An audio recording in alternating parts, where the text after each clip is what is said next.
You're listening to 2015 Cotuit Kettleers Baseball on the Cape Cod Baseball League Network. The 0-1 swung on and ripped deep down the left field line, back towards the corner, and it's off the foul pole. A home run for Haney.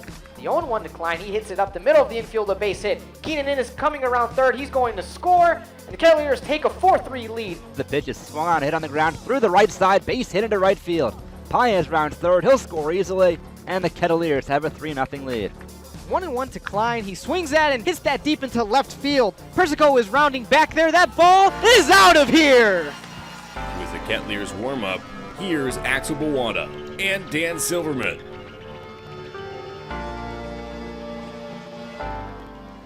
From Lowell Park in Cotuit, this is Kettleers Baseball. Tonight, the Kettleers host the Bourne Braves. Alongside Axel Bawada, I'm Dan Silverman. Thank you for joining us. And Axel, this is a Kettleers team that has been struggling offensively, and it's getting to the point where this team needs some help, and that help hopefully got here today in the addition of Miami catcher Zach Collins. Yeah, Zach Collins is coming in to help this Cotuit offense. They're in dire need of help. Currently on a 4-game losing streak. They're 2-8 in their last 10. But Zach Collins, he'll be DHing today. He's a catcher from the University of Miami, has a lot of accolades, very good player, just finished off his sophomore campaign, and a very good one at that. Batted .302 for the Hurricanes, had an on-base percentage of .445. And the accolades and the stats speak for themselves. Last year, ACC Freshman of the Year, National Freshman of the Year from Baseball America. This year, All-ACC First Team, All-America Third Team. Stats, too, as you mentioned,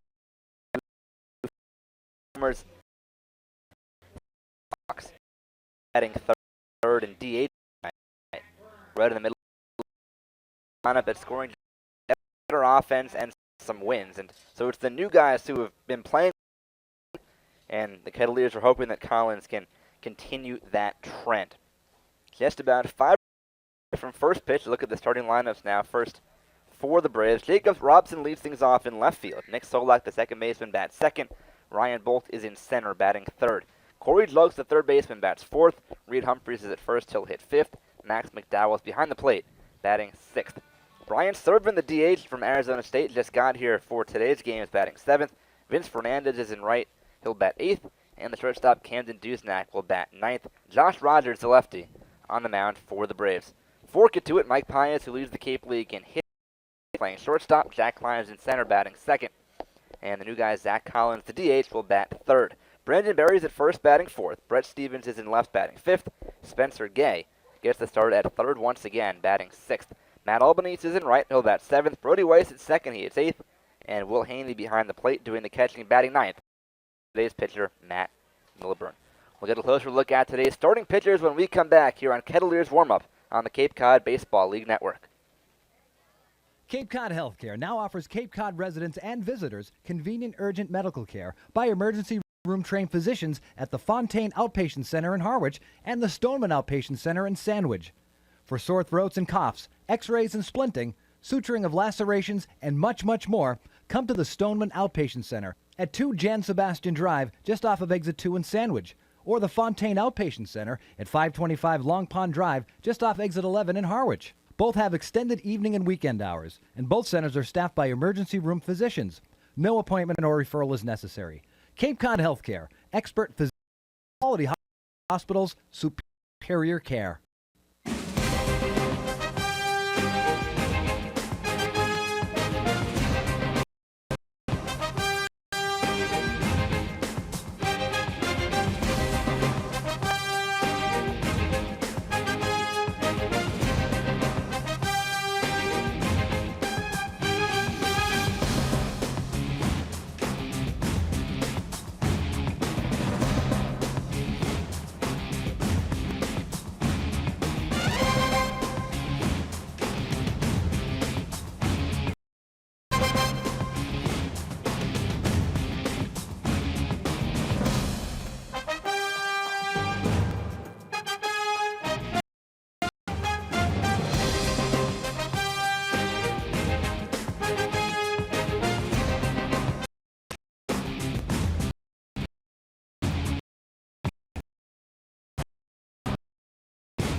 Back here at Lowell Park, just about to get things underway between the Kettleers and the Braves, and actually the right-hander Matt Milburn gets the start today for Cotuit.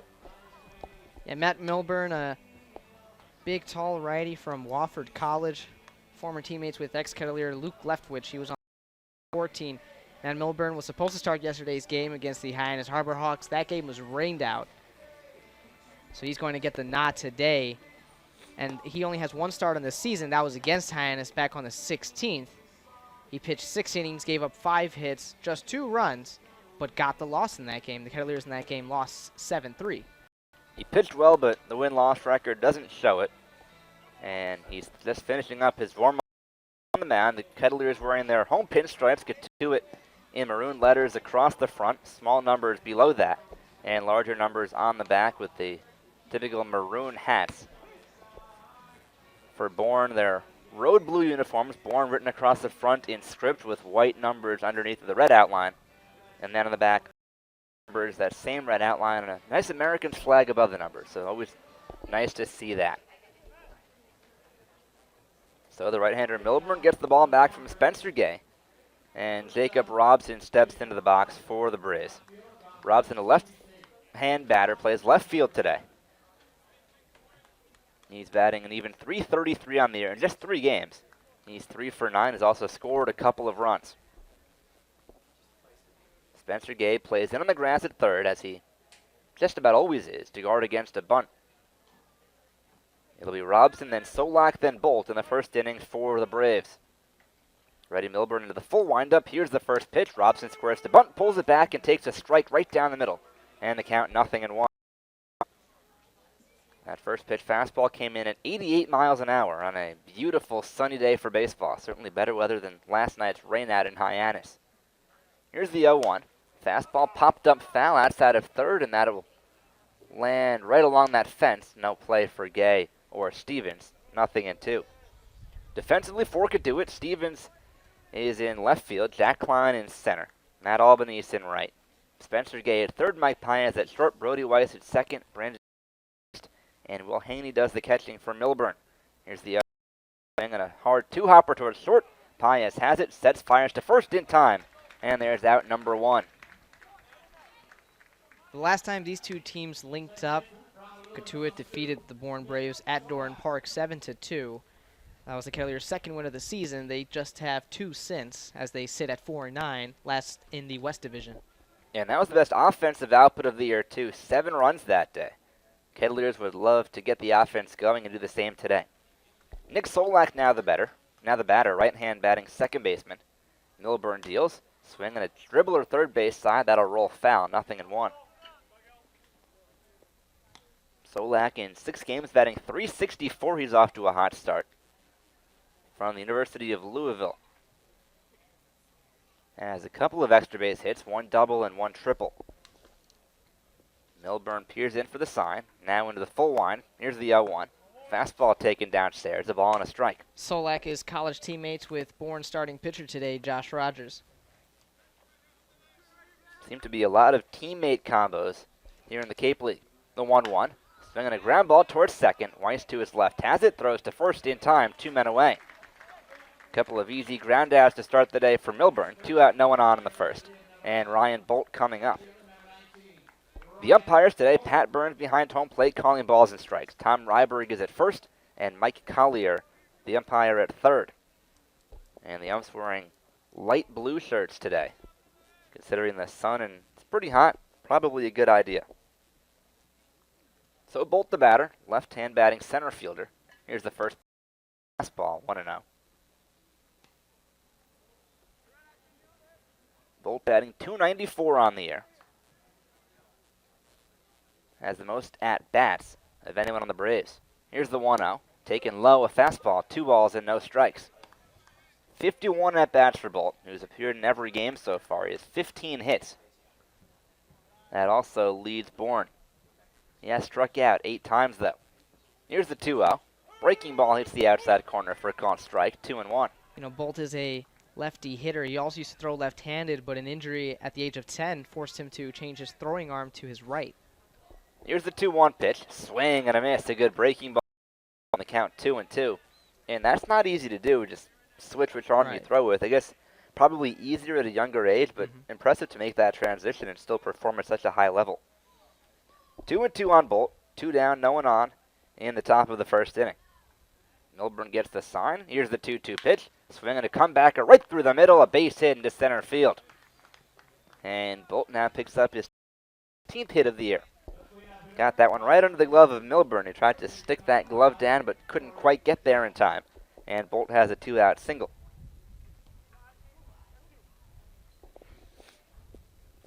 So that'll bring up Corey Julks, right-hand batter playing third base today, hitting 286 on the year. Leads the team with 3 doubles.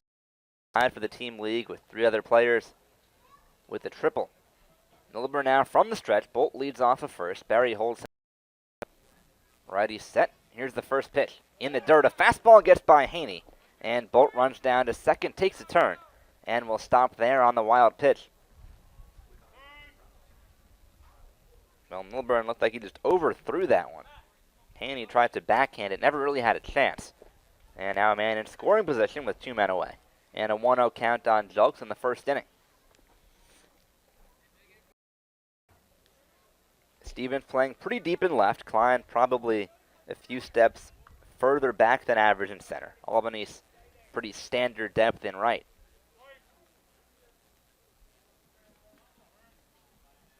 Weiss keeping the runner close up the middle. Pretty big hole on the right side. Milburn looks to second. Here's the 1-0. Swing and a miss. Another good breaking ball. The count evens up at 1-1. And just talk a little bit about that wild pitch that got by Will Haney. So far this season, the Kettleers have done a pretty good job, their catchers have, of getting those balls, of blocking those balls. We haven't seen many wild pitches or passed balls so far this season. It helps, too, when you're 6'5", 230 pounds like Haney is. Milburn set, looks at second. Now the 1-1. In the dirt, a breaking ball, and nicely blocked that time by Haney. And Bolt stays at second. And, you know, last season, that was one of the weak points of the Kettleers in 2014. Led the league in wild pitches. A lot of miscommunication between the catchers and the pitchers last season. It's pretty much been righted this year, though. Especially Cisnero, we saw him on Saturday. Any breaking ball pretty much seems to block all of them. The 2-1, big swing and a foul. Tip at the plate. A good curveball, it's 2-2. Julks just got a little piece of that, so 2-2. Milburn a strike away from getting out of the first inning. Hoping to leave Bolt on second. He's there with 2 men away in the scoreless first. The righty peers in for the sign. Now comes set at the letters. Looks at second. Looks again. The 2-2 pitch. Swing and a miss. Strike 3. Got him with a curveball. And the inning is over. One hit and left. Middle of the first here at Lowell Park. It's the Braves nothing and the Kettleers coming up on the Cape Cod Baseball League Network. Celebrate history and build for the future, brick by brick. That's the slogan for the Cotuit Kettleers engraved brick fundraiser. The bricks we engrave for you will replace the blank bricks in the plaza area behind home plate. Cheer on the Kettleers, honor that special someone, celebrate a life event, or recognize your business. These are only a few examples of what you might want on your engraved brick.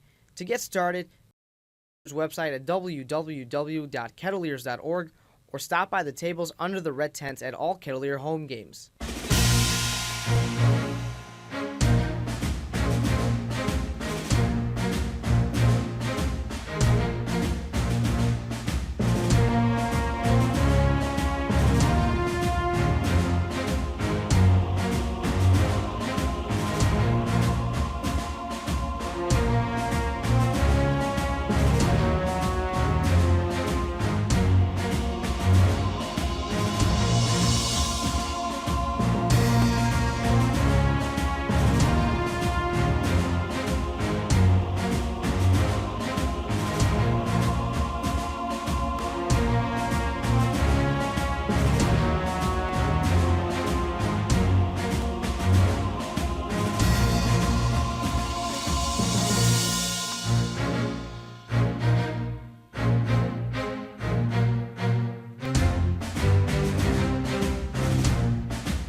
no score here at Lowell Park, and it's the lefty Josh Rogers out of Louisville who gets for the Braves. Yeah, Josh Rogers from the University of Louisville. He's going to be a junior. He was a Team USA invite in high school. Was also the high school leader in career wins, strikeouts, and ERA as well. And he'll face the Cape's leading Paez to lead things off. Lefty to righty, first pitch, fastball taken high at 94 miles an hour. The count 1-0. Paez batting an even .400. That's tops in the league by 29 points over Kevin Biggio. The 1-0. Fastball hits the knees for a called strike, 1-1. This is Josh Roberts, also his second appearance of the season. He played a week ago at Falmouth, got a no decision, pitched 4 innings, gave up 2 runs. Here's the 1-1. Fastball missed up and away. 2 balls and a strike on Paez. And besides from getting hits, Paez also has 9 walks. So his on-base percentage has certainly been there. Here's the 2-1. Swinging a line drive foul on the left field line. 2 balls and 2 strikes. 400 batting average and a .571 on-base percentage for Paez. That's pretty good, isn't it? Yeah, it's very good. Getting on base well over 50% of the time, which is a lot more than you can ask from your leadoff. 2-2 on Paez, leading off the last of the first. Here's the 2-2. Swing and a miss, strike 3. Swung through a fastball. And Rogers has out number 1. And that's not something that's just his 3rd strikeout of this season. Usually very good at putting the ball in play, but unable to do so here. So 1 up, 1 down. Jack Klein coming up. Center fielder from Stanford has hit very well in his first 5 games with the Kettleers, batting .357, a home run and 3 RBIs. Rogers into the full wind. Here's the first pitch. Fastball off the inside corner, 1-0. Klein, a right-hand batter, jogs at third, plays about even with the bag in case he drops down a bunt. Rogers quickly ready. Lefty gets the sign. Here's the 1-0 home. Missed inside, a breaking balls and no strikes. After Klein, the new man, Zach Collins, will hit for the Kettleers. That'll be the first look that we get for the catcher out of Miami. Here's the 2-0. Swing and a pop foul back over at home plate. Going out of play, 2-1. Defensively for Bourne, Jacob Robson's in left, Ryan Bolt in center, Vince Fernandez in right. Corey Jogs at third, Camden Duznak at short, Nick Solak at second, Reed Humphreys at first, and Max McDowell does the catching for the lefty Josh Rogers. Rogers kicks and fires, swinging a ground ball up the middle to his left. Duznak has it, throws to first, in time to get Klein, 2 men away. So 2 up, 2 down, and now the first look of Zach Collins. And Collins at Miami this year certainly had an impressive year. Hit .302, 15 home runs, and 70 runs batted in 66 games. First team All-ACC, 3rd team All-American. The accolades just continue to pile up for the catcher. Left-hand batter. The lefty Rogers deals a breaking ball that missed down below the knees, 1-0. There's 2 stats that really sprung out to me. He played 66 of 67 games. He started all those games. He also drew 57 walks. That led the team. The 1-0. Fastball missed low. 2 balls and no strikes. So besides from getting hits, he gets on base too, which is always a positive. Although this team could really use some power with the way it's been struggling offensively. Here's the 2-0. Fastball paints the outside corner for a called strike, 2-1. Well, Collins has plenty of power. He'll be participating in the College Home Run Derby. Former Kettleer catcher, 2014 catcher Trace Barra participated and won that. Here's the 2-1. Swinging a rip right at Solak at second. He makes the catch about head high, and the inning is over. Kettleers go 1-2-3, and at the end of 1, it's the Kettleers nothing and the Braves nothing on the Cape Cod Baseball League Network. Do you know what that sound is? That's your new digital marketing department. And that'll be your new web designer. And that's Haibu, where these experts are joined by many more, from web designers to search marketing specialists who work hard to get your business noticed online and on mobile. Haibu can do it all for you, or give you the tools to do it yourself. To find out more, go to haibu.com. That's HIBU.com, or call 855-464-HIBU. Oh, that'll be your next new customer. Haibu, made for business.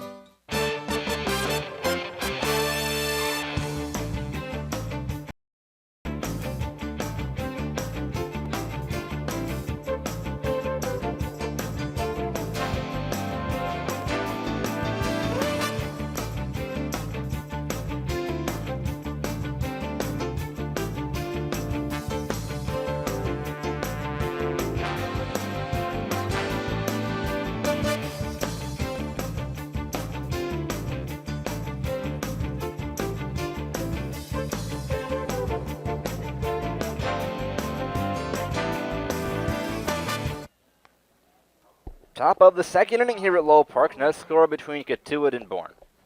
5, 6, 7 due up for the Braves against the right-hander Matt Milburn. Reed Humphreys, Max McDowell, and Brian Servin, a trio of right-hand batters. Milburn single in the first inning, a 2-out hit to Ryan Bolt, but stranded him at second. Humphreys leads things off. Big first baseman. Here's the first pitch. Swinging a chopper towards third. Gay charges, gloves, and can't make the play. He bobbles it, and safe at first is Reed Humphreys. And the defensive struggles for the Kettleers just continue. Defense has certainly not been a strength of this team so far, and yet another error right there.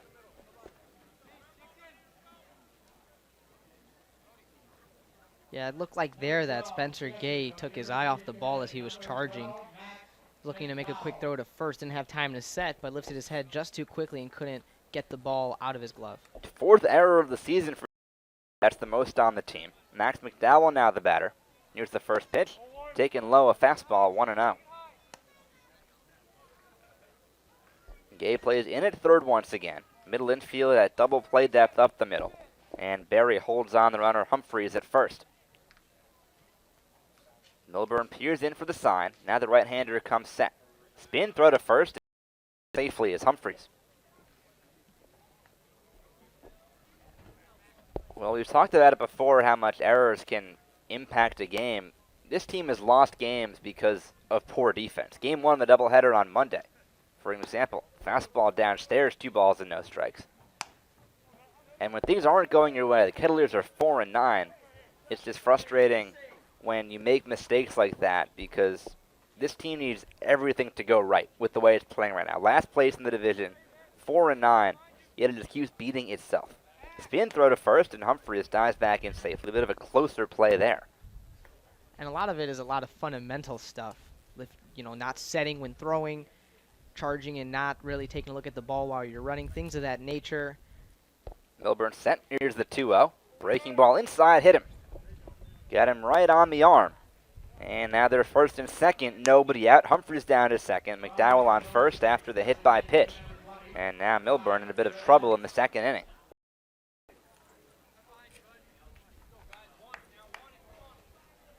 So Milburn a little bit razzled after that error.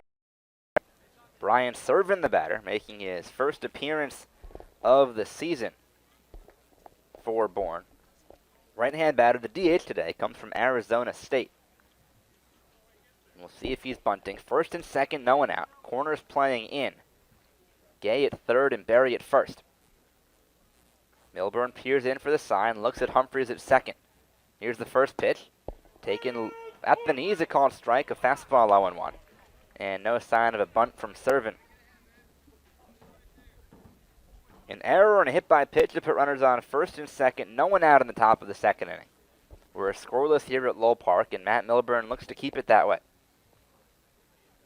Infield shaded up the middle. It hoped to turn a double play, especially Weiss at second, keeping Humphreys close. Milburn looks there. The 0-1, Servin squares, bunts one third base side. Milburn off the mound, has it, runs into Gay, throws to first, and gets the out. Well, Milburn was slipping and falling backwards. He and Gay collided running down the line and still able to throw one right on target for the out. Almost a disastrous play there, though, for the Kettleers. Right, that could have been bad, but it definitely looked funny. Both were charging for that ball, and Milburn just turned his back to Spencer Gay, and Gay just ran right into it. Looked a lot like that Jets butt fumble. So 1-3 on the sack bunt. Humphreys to third, McDowell to second. Vince Fernandez coming up. The infield moves in for the Kettleers. Pretty early to move the infield in, but with the offensive struggles this team has had, it certainly makes sense. Fernandez hitting just 176 on the season. Right-hander Milburn set. Here's the first pitch. Fastball paints the outside corner for a called strike. 0-1. Very loud strike call from Pat Burns behind home plate. Makes it nice and easy for us. Gay playing well off the line at third. Infield in all the way around. Runners lead off second and third. The 0-1. Breaking ball, strike on the outside corner. It's 0-2. And Milburn would love a strikeout here. In 17 at-bats, Fernandez has struck out 5 times so far. Lilburn peers in for the sign. Holds the ball behind his back, now comes set. 0-2 on Fernandez. The pitch in the dirt, a fastball. Nicely scooped by Haney. It's 1-2. Humphreys on third, McDowell on second. 1 out, top of the second inning. No score here at Lowell Park, and Matt Milburn looking to keep it that way. Ready, peers in for the sign. He holds the baseball in his right hand behind his back, kind of spinning it around, now set. The 1-2 pitch. Fly ball towards right center. That's will hit Albany's back near the fence, and that one is gone. Vince Fernandez, a 3-run homer, and the Braves have a 3-0 lead.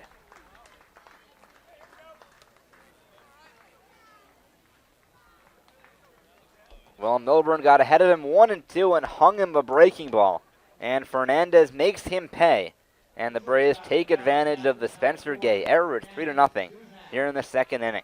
With that home run, that's Vince Fernandez's first of the summer, but now he ties the Bourne Braves RBI lead with 6.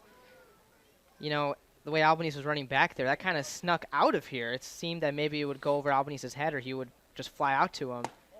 First pitch fastball high to Camden Duznak, 1-0. And Milburn, I'm sure, not happy with himself, just hung a 1-2 breaking ball, left that one about belt high.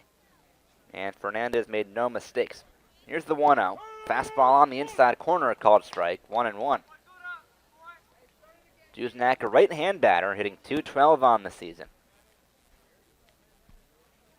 Milburn from the windup now with the bases empty and 1 man down in the second. Here's the 1-1 pitch. Swing and a foul tip at the plate, a curveball. 1 ball and 2 strikes. 3-0 Bourne, 3 runs in this inning. An error, a hit by pitch, a sac bunt, and then a 3-run homer from Vince Fernandez. And that error by Spencer Gay looms large. 1-2 on the 9-batter Duznak. Here's the pitch, swing and a miss, strike 3, chased a curveball in the dirt. Haney picks it up, throws down to first for the out. And there's out number 2. There's a strikeout that Milburn could have used a batter ago against Fernandez. Second strikeout of the day for Milburn. And now Jacob Robson, the leadoff man, coming up. Robson 0 for 1, grounded out to short to begin the ball game. Hits with 2 outs, no one on in the second. Milburn peers in for the sign. Takes a deep breath. Now the first pitch. Swing and a miss. A good breaking ball. 0-1. Of that one breaking ball that he hung to Fernandez, that curveball's worked very well for Milburn so far. Mistake, and good hitters make you pay. Right, he's got a lot of swing and misses, but he just wasn't able to locate with that curveball that he threw to Fernandez. Here's the 0-1. Missed downstairs, an off-speed pitch, 1 ball and 1 strike. 3 runs, 2 hits, no errors for Bourne. No runs, no hits. A big error for Cotuit. A beautiful sunny day for baseball here at Lowell Park. Pretty much no wind. Here's the 1-1. Breaking ball downstairs. 2 balls and 1 strike.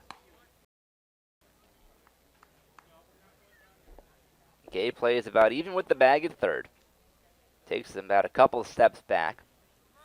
With a 2-1 count, and now moves right back forward. Here's the 2-1 from Milburn. Swing and a miss. Good fastball down in the zone. 2-2. So Milburn looks to put an end to the second inning right here. Already 3 runs across in the frame for the Braves. Robson steps back in the box. Milburn a deep breath on the mound, now into the windup. The 2-2. Swing and a miss, strike 3. Got him with a curveball. And the inning is over, but not before the damage is done. 3-run score, just 1 hit, 1 error, no one left.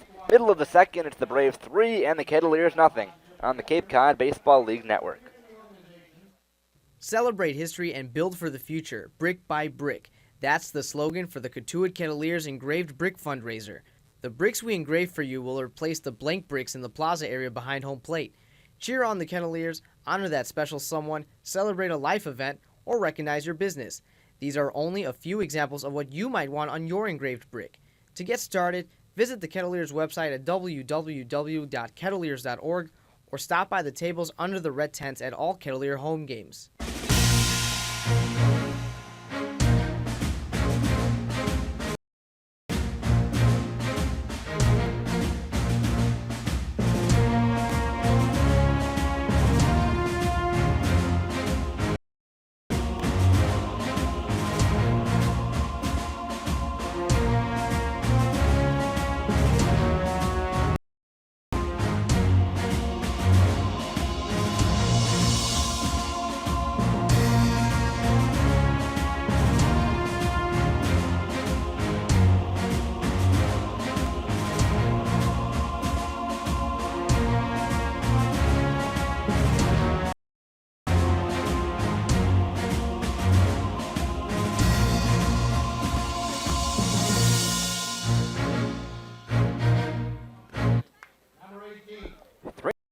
Nothing. Bourne last of the second inning here at Lowell Park. Silverman and Axel Bellata with you on a beautiful sunny early evening for baseball.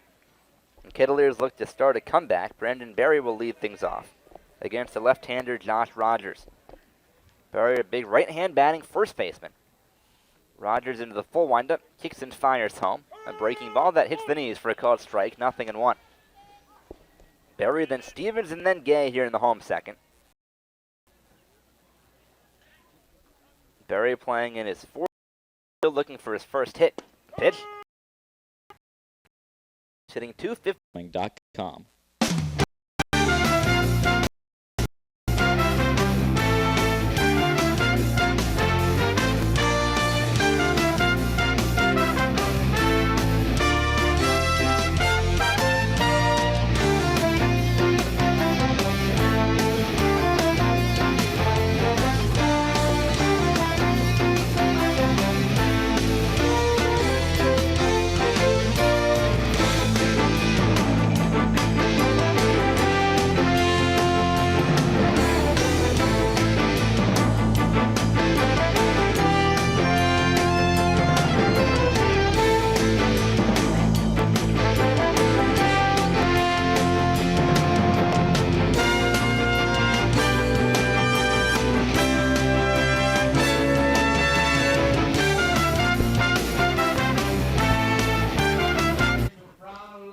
Two, three, four hitters coming up for the Bourne Braves in the top of the third inning.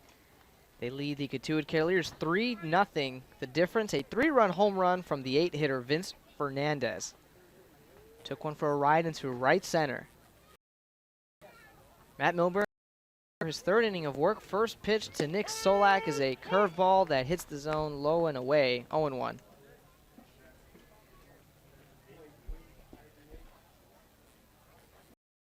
Below Solak. Called third strike, fastball on the outer edge of the zone, one down in the top of the third.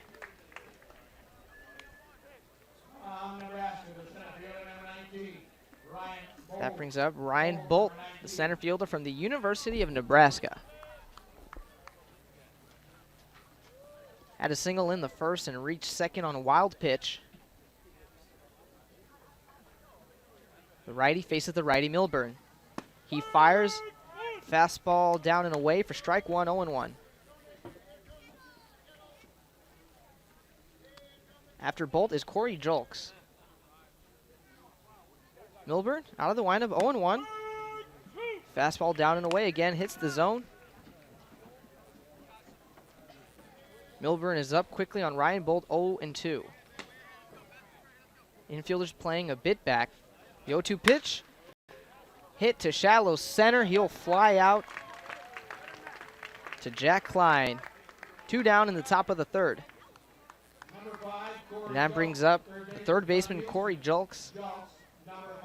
Julks from Houston. 0 for 1, struck out to end the first inning. The righty steps into the box. Spencer Gay at third, playing even with the bag. The middle infielders playing a bit back. First pitch to Julks. Breaking ball low and away, 0-1. Matt Milburn has really connected with the curveball. He left one in the zone for Vince Fernandez, though. That was the only bad curveball he's thrown so far today. And he was made to pay. A 3-run home run in the top of the second as the second pitch misses the zone, 1-1. The 1-1 to Julks. He chases another curveball. He tipped that one into the glove of Will Haney, 1-2. So now Matt Milburn a strike away from a 1-2-3 top of the third. The pitch is a curveball that misses upstairs but is swung at by Julks. He strikes him out. So no runs, no hits, no one left on base in the top of the third. We head to the middle of the third. You're listening to Cotuit Kettleers Baseball on the Cape Cod Baseball League Network. Chatham Bars Inn Resort and Spa, a time you'll always remember, a place you'll never forget. A proud member of leading hotels of the world.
8-9 one-hitters coming up in the bottom of the third for the Kettleers. Leading things off is second baseman Brody Weiss. Brody Weiss played in Game 2 of that Harwich doubleheader on Monday. He went 0 for 3 with a strikeout. First pitch to Weiss, fastball that is in the zone, up and away, 0-1. Rogers fires. Gets Weiss to chase a fastball outside, 0-2. Brody Weiss steps back into the righty's batter's box. Swings the bat over his right shoulder, the 0-2. Fouled back to the fence behind home plate, will redo 0-2.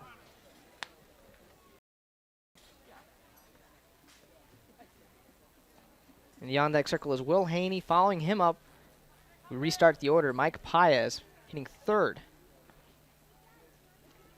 The 0-2 to Weiss. It's a fastball that misses low and in, 1-2.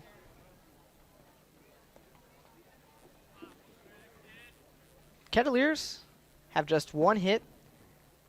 Trail this game 3-0. 1-2 to Weiss. He swings and misses at a curveball outside of the zone. One down in the bottom of the It's the third strikeout of the evening for Josh Rogers. He's facing off against Will Haney for the first time. Will Haney played in Game 2 of that Harwich doubleheader on Monday. He went 0 for 3, struck out, also struck out to end the game. First pitch to Haney. 91 mile an hour fastball up and in, strike one, 0-1. Will Haney's batting 1 for 33, 1 in 33 this season. 0-1. Another 90 mile an hour fastball up and in, strike two. He has 4 hits and 30 at bats, 133 batting average. 1 home run, 3 RBI. The 0-2 pitch to Haney. 88 mile an hour fastball that misses low and away, 1-2.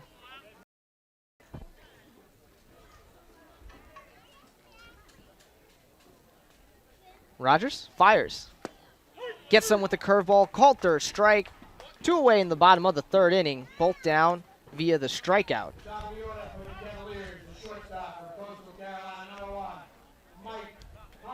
Fourth strikeout of the inning for Josh Rogers. And he's facing the man he struck out to start this ball game, Mike Paez, who coming into this game was hitting an even .400. That led the Cape League. Rogers shakes off a side. He's working out of the windup. The pitch to Pyatt. 91 mile an hour fastball low and away, strike one.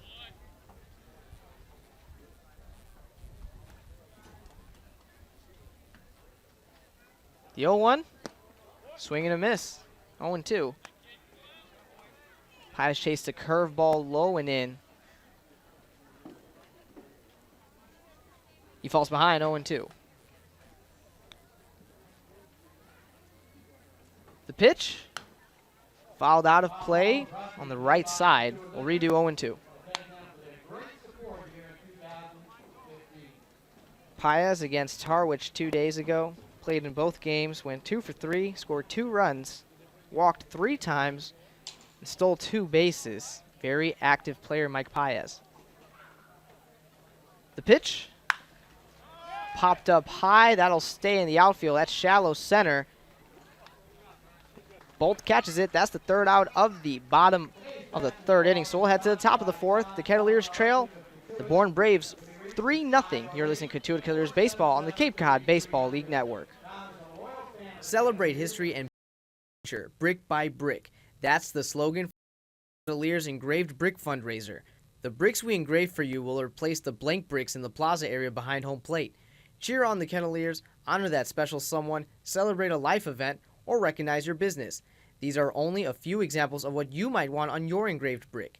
To get started, visit the Kettleers website at www.kettleers.org or stop by the tables under the red tents at all Kettleer home games.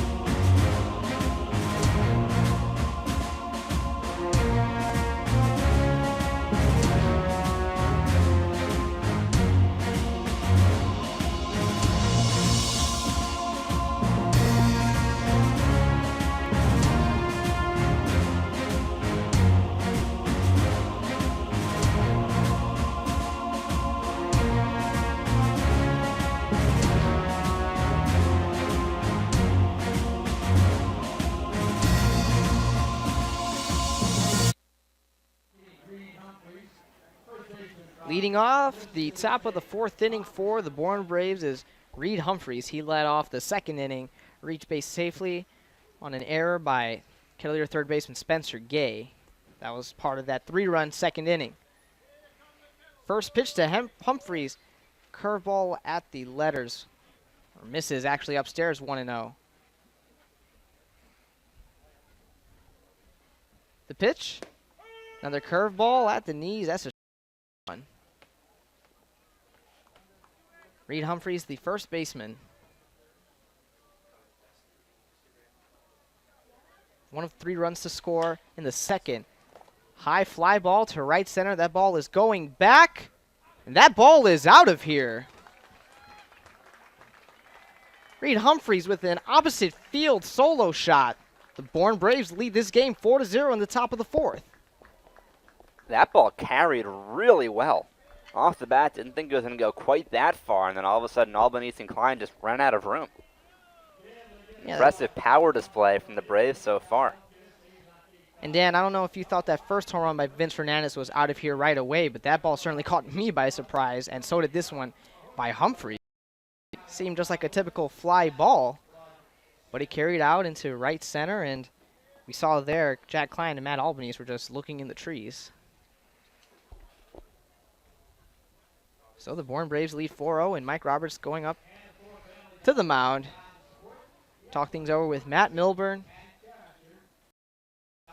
who has struggled so far in this game. Well, he's thrown a lot of curveballs. They've all been pretty good, but 2 big mistakes. He left one hanging to Vince Fernandez, and that pitch right there to Humphreys he was able to carry out. But Mike Roberts is retreating back to the Kettleer dugout, and he's going to leave Matt Milburn in this game. And Milburn's made 2 bad pitches today. The problem is they've both gone over the fence and brought home all 4 runs for Bourne.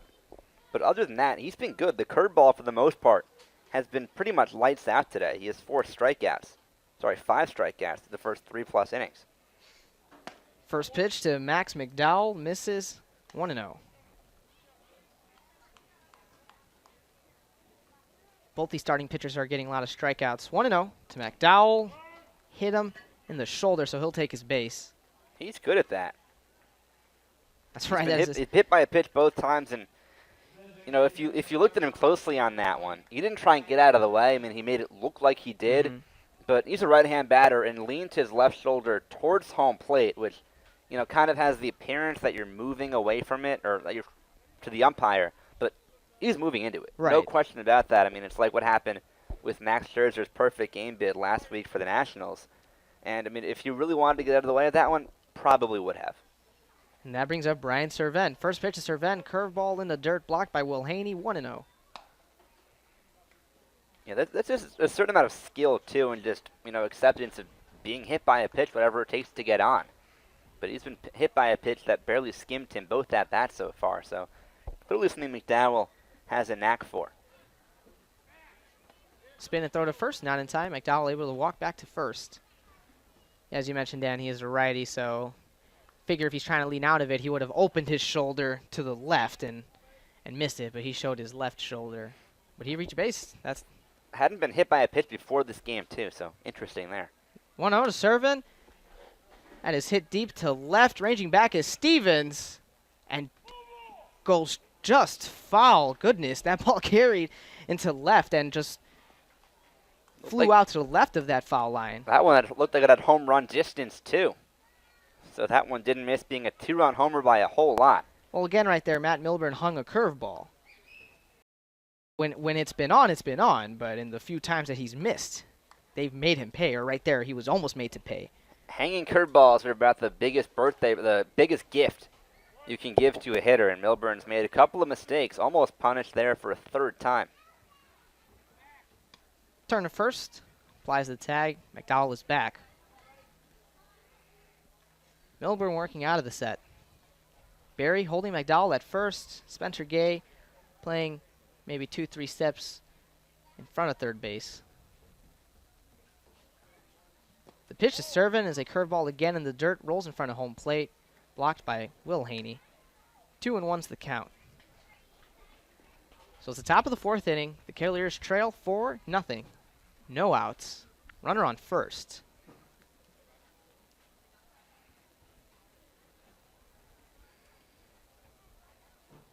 Serven, the DH. Another ball in the dirt, throw over to second. They will catch McDowell stealing by a mile. One away, top of the fourth.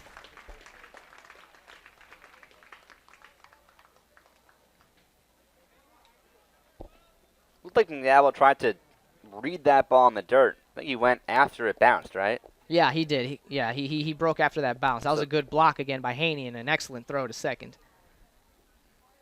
3-1 count to Serven. Nubbed foul to the left side. 3-2. So shouldn't be a caught stealing, I don't think, because it would have been a. Then you're probably, yeah. Wouldn't have been a stolen base. Would have been a wild pitch if he was safe. So just 2-4 on the putout. But good job by Will Haney to block that one, keep it close, and I mean he's got a good arm. McDowell never really had a chance. Payoff pitch to Serven.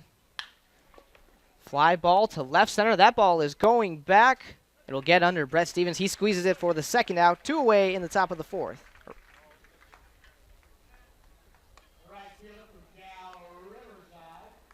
Again, that was another. Whenever these Bourne Braves are flying out to the outfield, I'm just trying to prepare for a potential home run because that ball seemed pretty harmless, but then that one was really trailing back. I wonder if the wind is kind of blowing out there. It isn't a very strong wind today.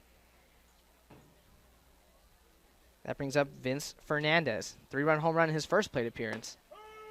Fastball low and away in the zone, 0-1.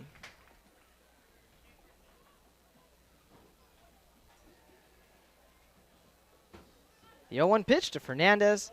Curveball again in the dirt. Nice block by Will Haney. Evens the count at 1-1.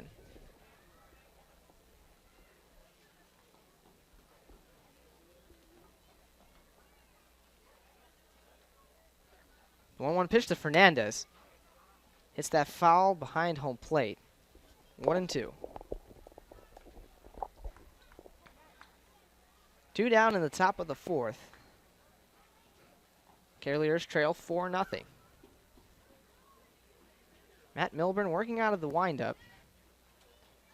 The 1-2. Hit toward second base. Two-hopper for Brody Weiss, throw to first for the third out of the top of the fourth. So the Kettleers give up a hit in the form of a solo shot home run to Reed Humphreys. So they trail this game 4-0. We'll head to the bottom of the fourth inning on the Cape Cod Baseball League Network.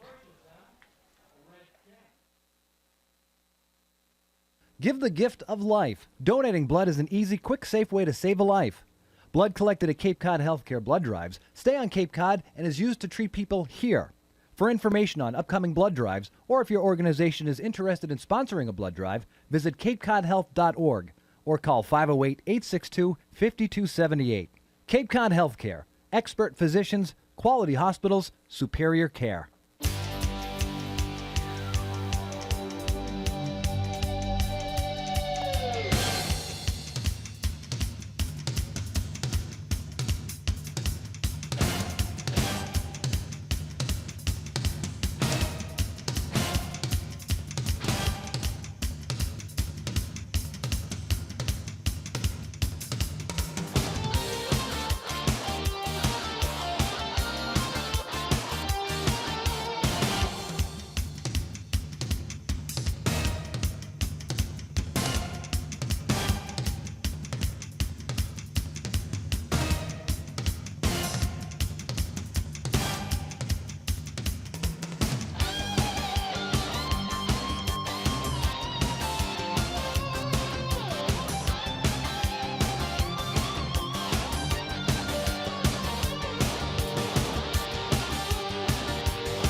Bottom of the fourth inning, Jack Klein leading things off for the Kettleers. First pitch to Klein, curveball that is in the zone, up and away. Rogers kind of hung that one, but Jack Klein doesn't swing that 79-mile-an-hour curveball, 0-1. Second pitch to Klein, pops that up. That'll fall into shallow right, and that falls for a base hit. That fell in between Fernandez in right, Solak at second, and Humphreys at first. Wonder if they lost that in the sun. Well, that ball hung in the air for quite a while. Humphreys, you can tell, is not naturally used to going back for balls hit in the air. He looked very uncomfortable ranging back for that one. And I mean, not a play you expect a first baseman to be very used to. Just really, that one not hit well, but fell into no man's land. And if you're the Kettleers, you'll take anything you can get offensively right now. Now Klein is 6 for 16 on the season. That brings up Zach Collins. Pitch to Collins, swings at the first pitch, pops it up along third base. Getting under it is Julks in foul territory. He'll squeeze it for the out.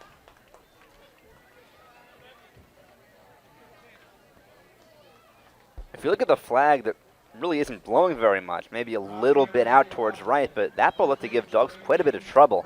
Started around third in that area, went back a few steps, and then caught that one probably, 20 feet down the line in foul territory by third. So 20 feet from home, a lot closer to home plate than third. So definitely not an easy pop-up. Brandon Berry up to the plate. Pitch to Berry. Klein is running. Berry flies that out to center field. Bolt will catch it. Running back is Klein to first. 2 away now in the bottom of the fourth. So 2 pitches, 2 straight outs for Josh Rogers after letting the leadoff hitter on base with the base hit.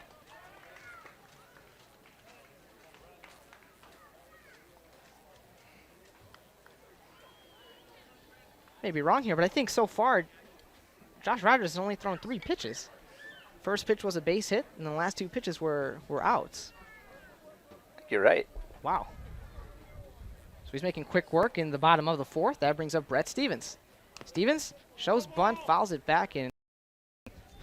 Up his back and back out foul. 0-1. So there goes the one pitch to every batter this inning. And not a bad idea from Stevens trying to bunt with the third baseman Julks playing back. Now he moves in a little bit, around even with the bag, but again, trying to do anything to get on base. The 0-1 to Stevens. Curveball in the dirt. Nice block by McDowell. Gets it to roll in front of home plate. Evens the count at 1-1. Stevens is 1 for 1, had a double in the second.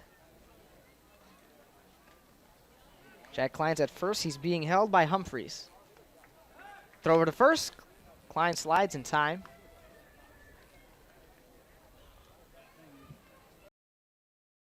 Stevens steps out of the box, steps back in. He's a lefty batter. He's facing the lefty pitcher, Rogers. The 1-1. Fastball that misses outside, 2-1.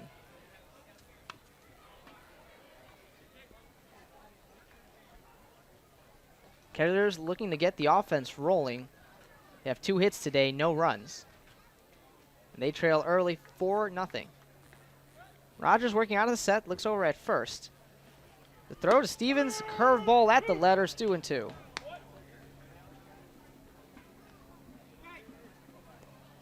Again, another nice curveball. Rogers connecting.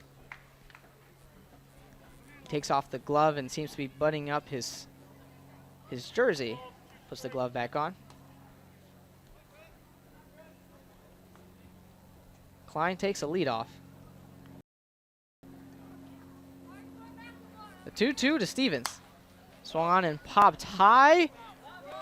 Stays in foul territory behind home plate and actually is out. Kind of high bounces into the parking lot. We'll redo 2-2. Almost hit the tents over here to our left of the press box. 2-2 is the count to Brett Stevens, playing left field. The pitch. Curveball misses low and 2. Full count. It's 2 good at-bats so far from Stevens. Had the double his first time around. Now draws the count full after being behind in the count in his second at-bat, which means it's an automatic start for Klein. So easier to score on a base hit that gets deep into the outfield. 3-2 to Stevens. Chases one in the dirt. He's running to first. McDowell throws over to first for the third out of the bottom of the 4th inning. So the Kettleers get a base hit, but leave one stranded and get no runs. We head to the top of the 5th inning. The Kettleers trail 4-0 here on the Cape Cod Baseball League Network. Celebrating over a quarter century on Cape Cod, iHealth Services is proud to be a major sponsor of Cape Cod Baseball League again this year. Are you finding it difficult seeing the ball? Let us help you.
Four to nothing Bourne on top here in the 5th inning at Lowell Park.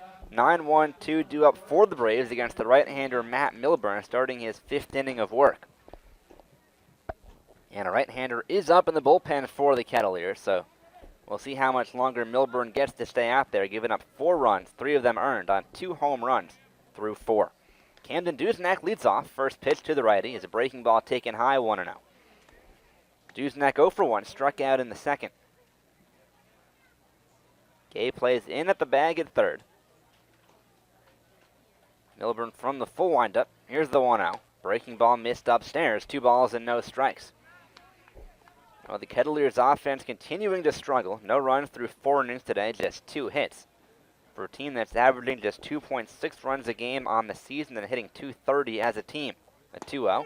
Fastball on the outside corner. 2 balls and 1 strike. Duznak, then Robson, and then Solak here in the top half of the 5th inning. Bourne leads 4-0. The 2-1. Swing and a miss. A good breaking ball breaking down and away. The count 2.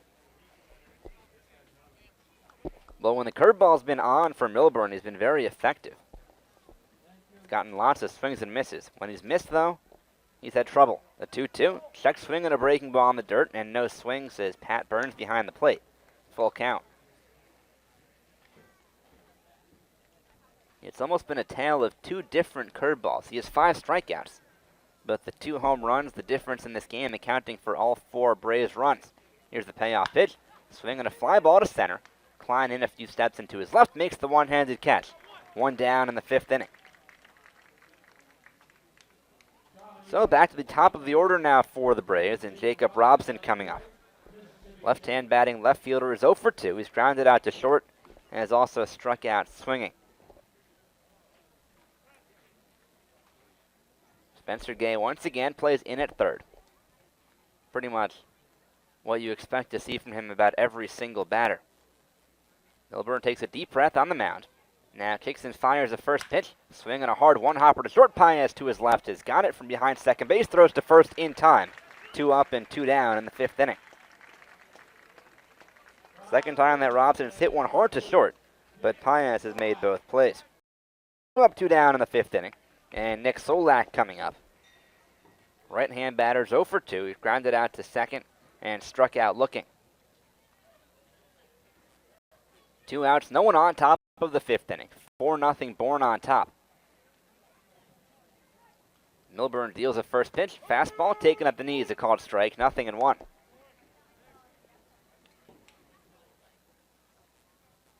Right-hander working quickly here in the 5th inning. Into the windup. Here's the 0-1. Curveball, check swing. He takes a breaking ball strike on the outside corner. It's 0-2.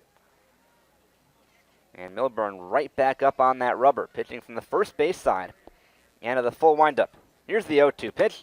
Fastball a little bit outside at 89 miles an hour. That's the hardest pitch he's thrown this afternoon. The count is 1-2. Solak ready in the box. Here's the 1-2 pitch. Breaking ball lined foul past first. Still 1 ball and 2 strikes, and looks like he broke his bat. So Solak heads back to the dugout. He'll grab a new one. And that'll force Milburn to slow his pace down a little bit. He's worked very quickly here in the 5th inning. This game just over an hour old. 2 outs, no one on, top 5. It's 4-0 Bourne. 4 runs, 3 hits, no errors for the Braves. No runs, 2 hits, and a big error for the Kettleers. That error on Spencer Gay to start the 2nd opened up the door for a 3-run inning for Bourne. 1-2 on Solak. Here's Milburn's pitch. Swing and a dribbler foul back to the screens. Pretty good crowd today. It's nice and sunny. Certainly better than last night when the Kettleers were rained out in Hyannis. So plenty of fans today, and why not enjoy a nice baseball game on a beautiful day like this? 1-2. Milburn deals. In the dirt, a breaking ball, and it skips away from Haney. 2 balls and 2 strikes. Well, Milburn better off bouncing that curveball than hanging it. He's done that a couple times, and it certainly paid the price. A couple of home runs. 1 for Reed Humphreys and 1 for Vince Fernandez. All 4 runs courtesy of the long ball for the Braves, who lead 4-0. Here's the 2-2. Missed inside a breaking ball, full count. Ryan Bolt waiting on deck. Milburn would love to get Solak right here and end the top of the 5th inning. The righty takes a deep breath on the mound. Now begins his windup. Here's the payoff pitch. Swing and a comebacker over the mound, a base hit into center field. Just chopped that one over Milburn's head. And Solak has a 2-out base hit here. Well, Milburn's a pretty tall guy, but was not able to reach that one. He's 6'3". Just never had a chance, so now pitch from the stretch with Solak on first, 2 men down, and Ryan Bolt coming up. Bolt 1 for 2, singled in the first, line down to center in the third. Hit the ball hard pretty well both times. Left-hand batter, throw to first, and picked out of the dirt by Barry, but diving back in safely is Solak. Pretty close play. Outfield straight away all around against the left-hand batter. Bolt not a big-time power hitter, no home runs on the summer, has 2 doubles and 1 triple. Throw to first, diving back in is Solak, and not in time is the throw, although another pretty close play. Milburn's got a nice quick spin pickoff move to first.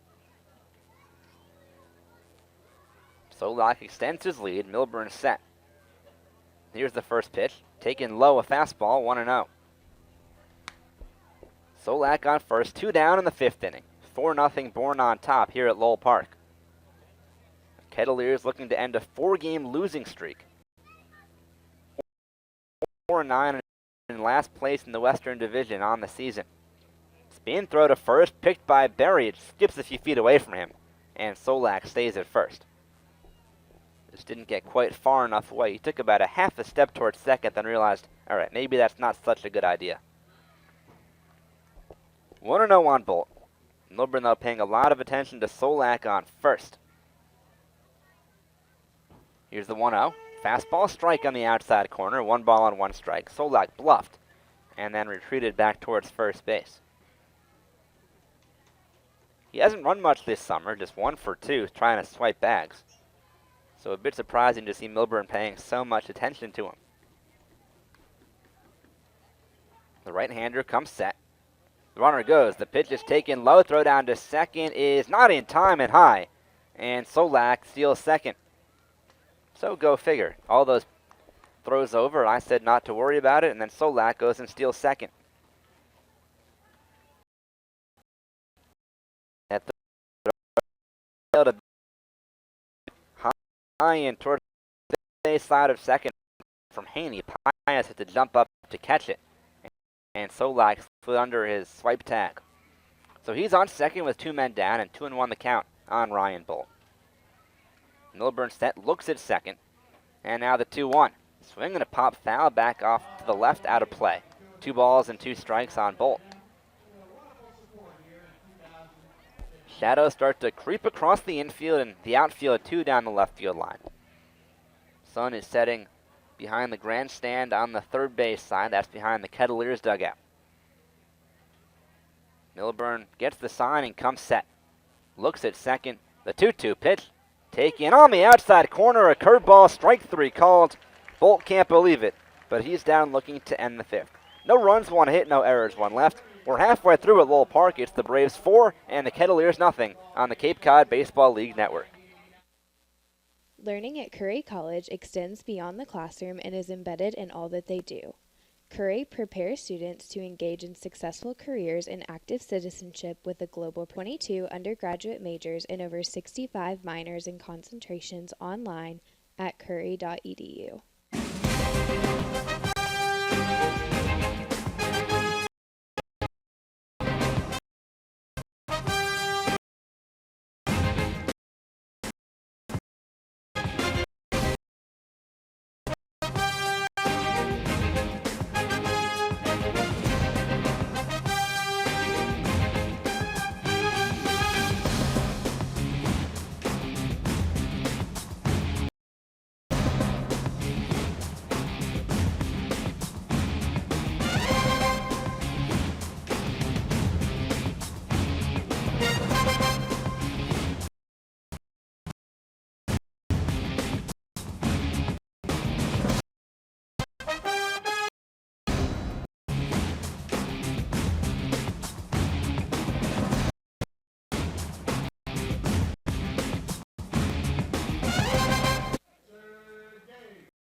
By Ryan Bolt on his first here in the 5th inning.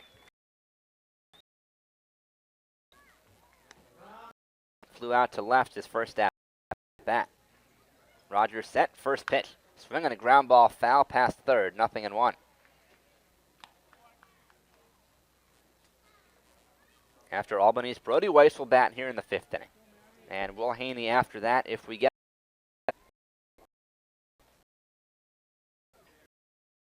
a double. Humphreys holds on Gay at first. Throw over there, and Gay back in standing. Almost a slide step pickoff move from Rogers. Can be tough on a base runner. That lefty pickoff move looked like a pretty good one, but Gay had it read well. Rogers set, looks at first, and now the 0-1. There's a strike. Been the struggle pretty much all year for Cotuit, hitting .230 as a team, 2.6 runs per game. And it just has not quite gotten there for this team. The 1-1, fastball outside, 2 balls and a strike. The good news is that help could be on the way soon, and also some more got here today. We mentioned Zach Collins before from Miami. He's 0 for 2, but certainly expected to be a big bat for this team. Had quite the year with the Hurricanes. Rogers comes set. Here's the 2-1 pitch. Swing and a miss. Good fastball upstairs. It's 2-2. Besides from Collins, though, Jaron Kendall from Vanderbilt expected to be here soon. Kendall and the Commodores play Game 3 of the College World Series Championship tonight against Virginia for a title. After that, Kendall will hopefully be here soon for the Kettleers. The 2-2, swing and a miss, strike 3. Dropped by McDowell, but Albanese is out number 1 here in the 5th inning. Just swung right through that high heat. Good fastball from Rogers, 1 away. Gay still on first, and Brody Weiss coming up.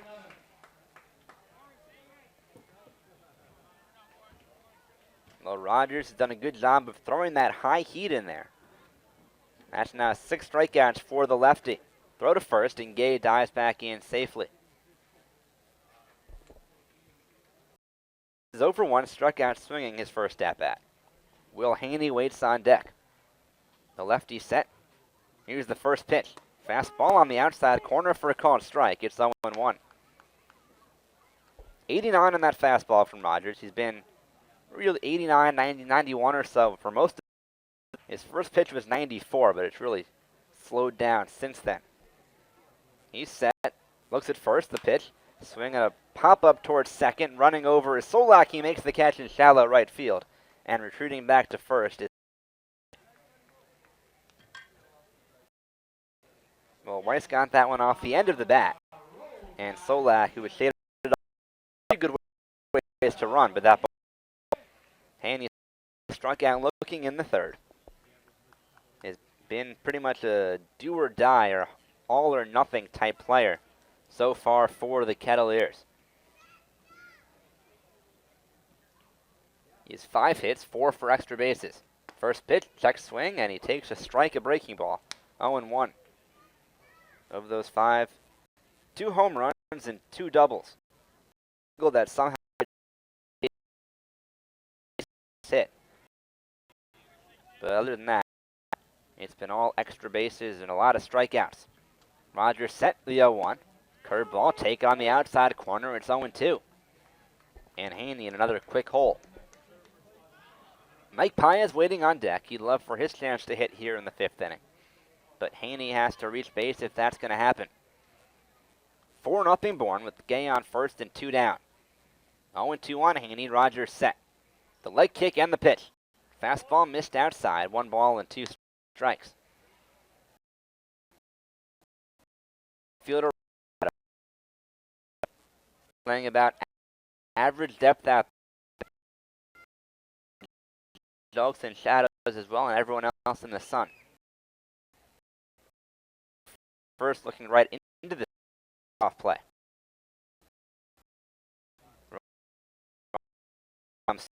Set. Looks at Gay at the 1-2 pitch. Years in great someone celebrate a life event or recognize your business. These are only a few examples of what you might want on your engraved brick. To get started, visit the Kettleers website at www.kettleers.org or stop by the tables under the red tents at all Kettleer home games.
new pitcher for the Kettleers, Junior Harding in the top of the 6th.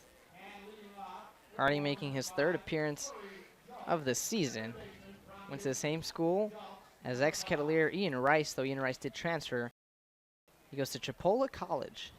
He'll face off against Corey Julks, who's 0 for 2 with 2 strikeouts. Harding, a relief pitcher, working out of the set. First pitch to Julks. Breaking ball that misses upstairs, 1-0.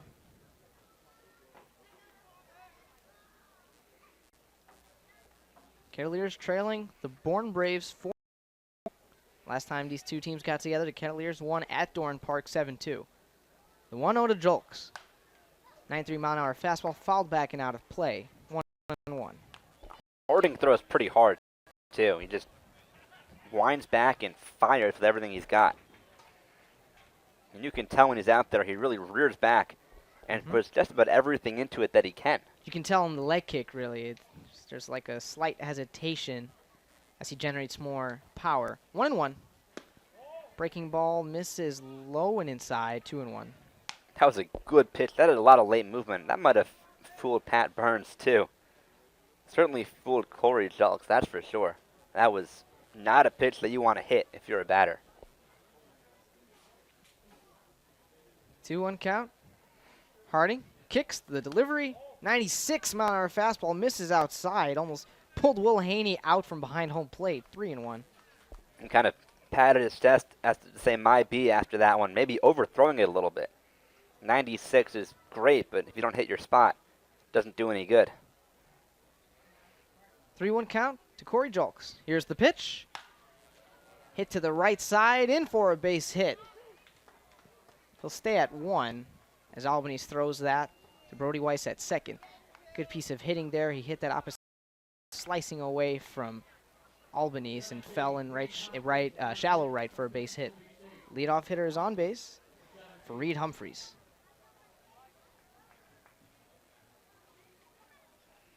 Reed Humphreys reached base safely in the 2nd on an error by Spencer Gay, and he hit a solo shot in the top of the 4th.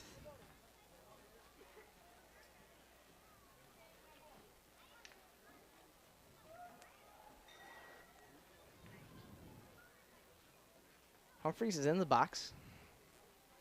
Harding looks for the sign. The delivery. 94-mile-an-hour fastball that misses low and away. 1-0.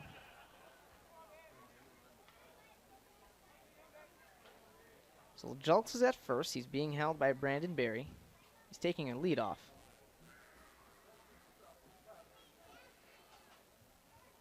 The 1-0 pitch to Humphreys, fouled back behind home plate. 1-1. And Harding just firing heat. Slowest fastball has been 93, which is one of the fastest we've seen this entire summer so far. Harding has pitched 2 scoreless innings so far this summer. Actually played in game 1 of that doubleheader against Harwich a couple days ago. The 1-1, 93-mile-an-hour fastball, the pitch out, not in time. That was in for a strike, 1-2 to Reed Humphreys.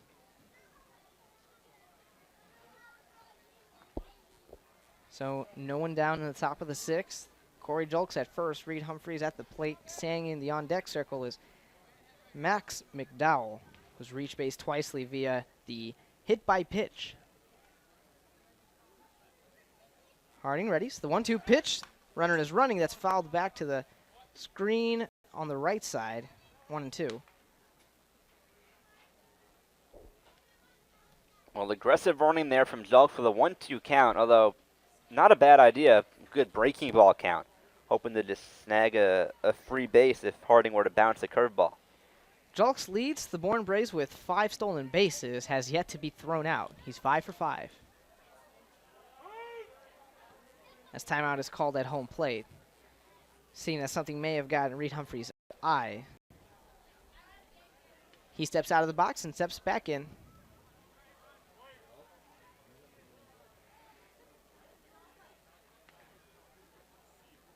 Harding out of the set, the 1-2.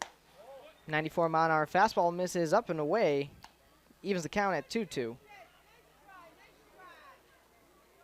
And as you said, Dan, Harding throwing heat early. Did have that nice curveball that just missed the zone, but besides that, he's been throwing 93, 94, 96 mile-an-hour fastballs.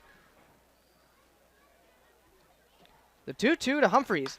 Runner takes off for second, but that's fouled out of play again behind the right side bleachers. We'll redo 2 and 2. And he throws hard, that's good to see, but he hasn't been able to put a guy away yet.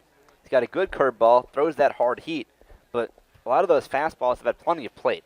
So if you can locate those better, get them up in the zone or on either corner, probably could have a lot more success. So far, fastballs down the middle, as hard as you throw, at this level, guys are going to catch up to them. The 2-2. Fastball below the knees, 94 mile an hour, just missed. 3 and 2. Full count now, and as he said, he's having some difficulty locating with that heater. One ball away from putting pitch coming up. Fly ball hit center field. And again, he throws hard, but when you hit a lot of plate, guys are going to hit the ball pretty hard, and lucky that one stayed in the ballpark, got pretty close to that fence out in left center field.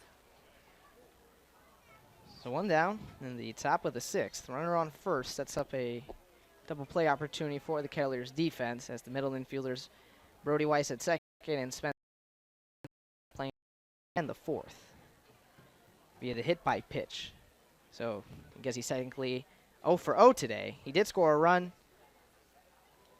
so he stayed active despite not putting a ball in play. Runner takes off. Haney throws to second. Pius on the hop, can't handle it. That falls into shallow center. Julks running for third. Klein's going to throw to third. Not in time. He slides in. Coley Julks from first to third. Now runner in scoring position for Max McDowell. And Haney has a good arm, just tried to throw that one, I guess, too quickly. Never got a good grip on it and skipped it towards Pius. Might have had a play on him.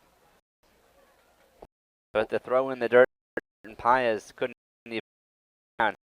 So Julks goes to third, and the infield has to come in once again for the Kettleers. So that will be an error against Will Haney. 2 errors on the day now. 2-0 to McDowell. The pitch almost clips him on the shoulder. 92 mile an hour fastball up and in. That would have truly been a pitch. Smart move. He has the advantage here against Junior Harding. 3-0 count. The pitch. 92 mile an hour fastball misses upstairs. Runners on the corners now for Brian Servan.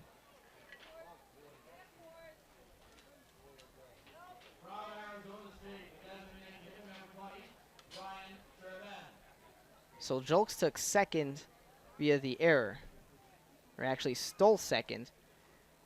The error was on from second to third. Regardless, he did get a stolen base. He has 6 on the season. So he's at third. At first is Max McDowell. 1 down in the top of the 6th. And this inning's been tough for Harding, but he's a ground ball away from getting out of it. Middle infield plays back. Corners play up to try. So that move. Right now, pretty much none of that is happening so far today for the Kettleers. That brings up Jack Klein, center fielder from Stanford. He's now hitting .375.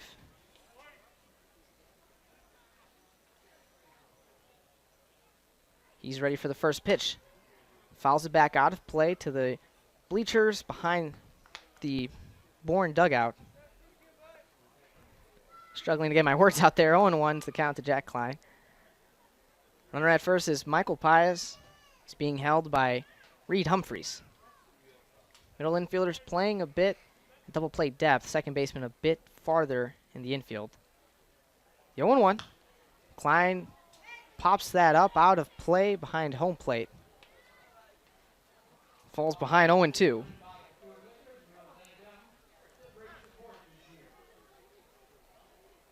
Steps out of the box, and Humphreys walked over to the mound to say some words to Josh Rogers. He retreats back to the plate.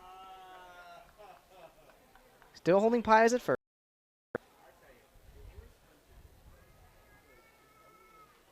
Third baseman Julks playing a few steps behind third base, so not expecting a bunt with 2 strikes.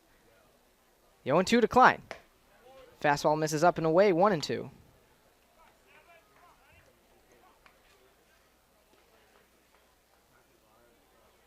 sun beginning to set here at Lowell Park makes for a beautiful scene, but about the left side of the diamond and outfield is starting to get masked by the trees. 1-2. Klein hits a sharp grounder to Solak over to second for one. Toss to first for two. That's right, he got him. So that's a 4-6-3 double play. Two retired in the bottom of the sixth. Well, to put it simply, Axel, pretty much everything going wrong today for the Kettleers. And, I mean, it's nothing new. Team just, first of all, struggling to get guys just on base. And then when guys get on, can't get them in. Can't even get them over. We've had 4 base runners so far, 4 hits, a double and 3 singles. Everyone has been stranded on whatever base they got to because of their hit. And now the double play. So again, they're struggling to really move batters, as you said, to move runners. Unlike a Coach Mike Roberts team. So now the bases are empty for Zach Collins. First pitch to Collins. Takes a hack at that. That's an 89-mile-an-hour fastball up and in. 0-1. He had a big swing there, too. He's got power. Hit 15 home runs in Miami this season. Looked like he wanted to tie with one swing. Can't do that down 5-0. 0-1 pitch is a curveball that breaks outside the zone or missed low and inside. 1-1. Good-looking looping curveball. Collins doesn't swing at that one, and rightfully so. That was a ball. The 1-1 to Collins. Popped up foul behind home plate. 1-2.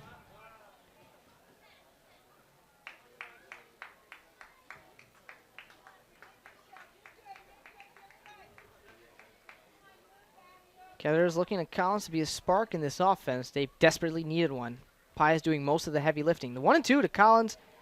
Curveball that misses low and away. 2-2. And back to that double play, too. The defense for Bourne has been very good today. That's a play that, in a lot of instances this year, the Kettleers don't turn that. 2-2. Curveball misses below the knees. 3-2.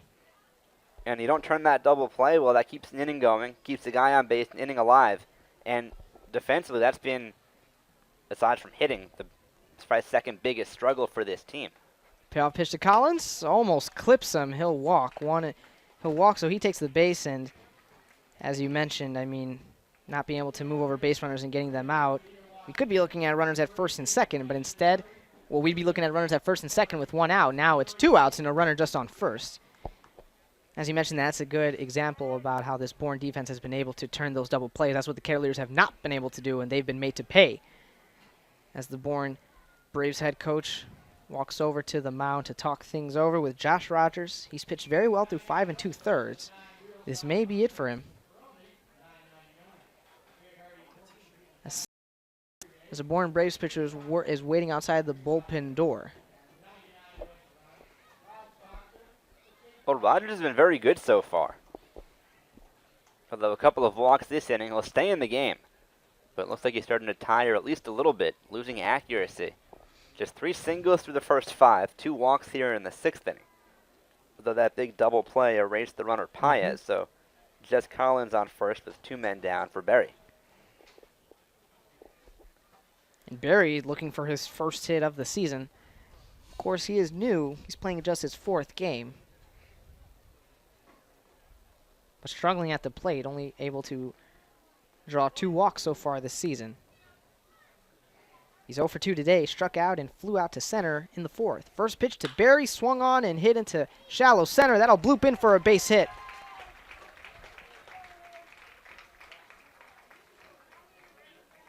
So first hit of Berry's Cape Cod season couldn't have came at a better time. And again, back to that double play. Just a killer here in this 6th inning, and now that'll be all for Rogers.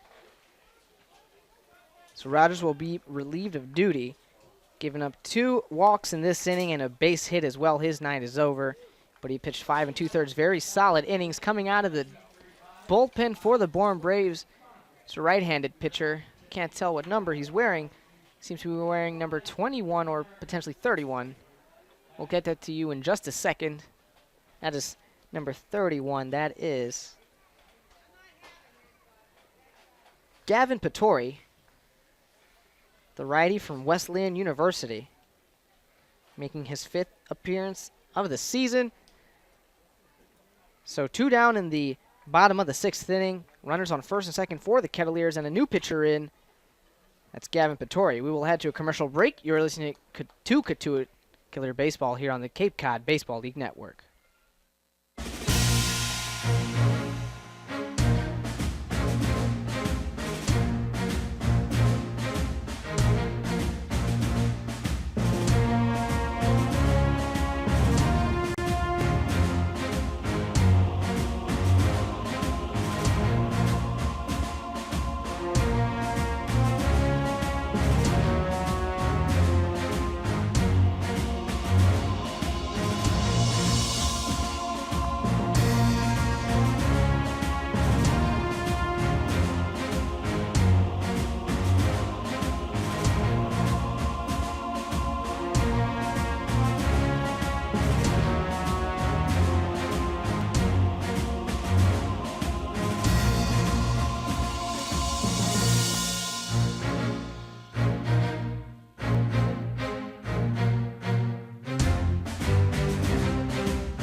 Runners on first and second for the Kettleers. Brett Stevens up to the plate.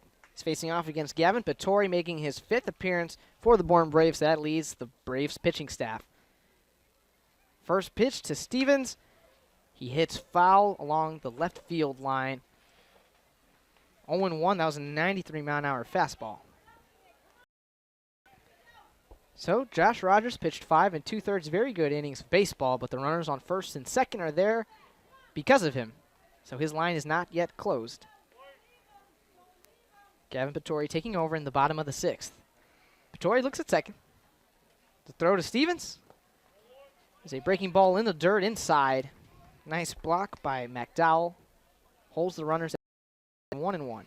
And Stevens might be the guy you want up in this spot if you could pick anyone on this roster. He's been probably the best hitter as of late. Doubled his first at-bat and hit that big home run in the 6th inning of Game 1 on Monday that put the Kettleers ahead for the time being. So he's certainly been, a clutch hitter lately. Playing in his 7th game, he's hitting .381.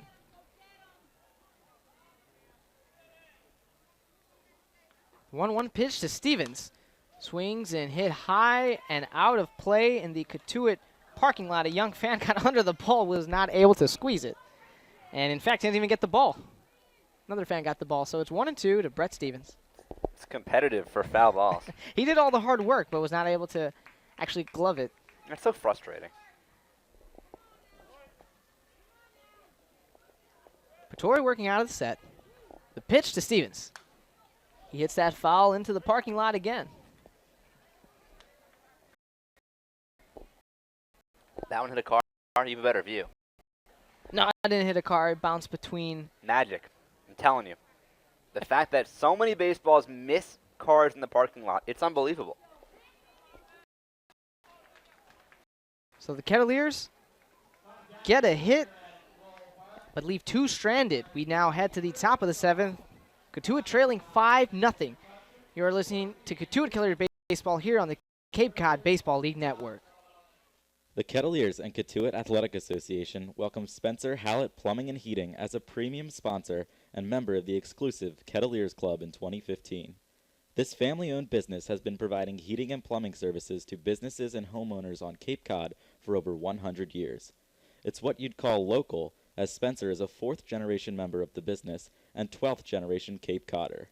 If you're looking for quality plumbing and heating work, call Spencer Hallett at 508-428-6080 or visit their website at hallettplumbing.com.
Cal Becker takes the mound for Cotuit. The top of the 7th inning, he faces off against Camden Duznak, the shortstop. Cal Becker working out of the windup. First pitch to Duznak. 91 mile an hour fastball, low and inside, 0-1. Cal Becker making his 3rd appearance. Last played at Hyannis on the 16th. Pitched 1 innings. 3 hits. Walked 2 batters and struck out 2. The righty readies the 0-1 to Duznak, hit to the right side, in for a base hit. He's thinking 2. Albanese throws to second, and that holds up Duznak at first. Leadoff hitter for the Bourne Braves now. The top of the order coming up to the plate, Jacob Robson. And Becker's really struggled early on in this season for the Kettleers, tied for the highest ERA on the team with Flores at 13.5. 5 earned runs in just 3 1/3 innings. And a whip of well over 2. Actually, a little bit over 3. Right there, letting the leadoff runner in with a slicing base hit into shallow right. Brings up Jacob Robson, who's 0 for 3. 2 groundouts and a strikeout. Becker loops one over to first. Duznak slides back in time.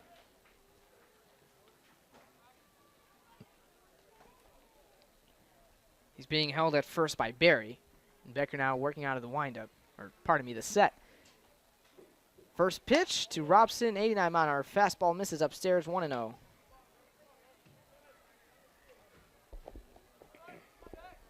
Spencer Gay playing a few steps in front of the bag at third. As you mentioned, it's kind of the typical stance of Spencer Gay, as the Kettleers have struggled to keep base runners off the path so far this season, at least through 13 games.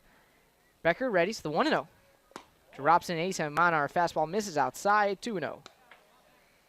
And Jack Anderson throwing in the pen for the Kettleers, so we'll see how long Coach Roberts lets Becker stay in this game. If he struggles like this, maybe not too long. The game somewhat out of hand at 5-0 right now, and the Kettleers do not want it to get any worse, especially with how much the offense has struggled. Becker looks at home plate, 2-0. Robson is a fastball low and outside. Hits the zone, 2-1. That was really nicely placed fastball. Took some off of it, too. Yep. Took some miles per hour off of that. He hit 91. That was 87 miles an hour.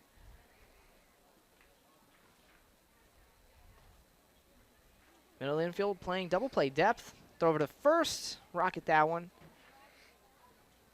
But Duznak able to slide back in time. It's a lot different than the first pickoff attempt he had a few pitches ago. He lobbed that one in. That one he rifled to Barry.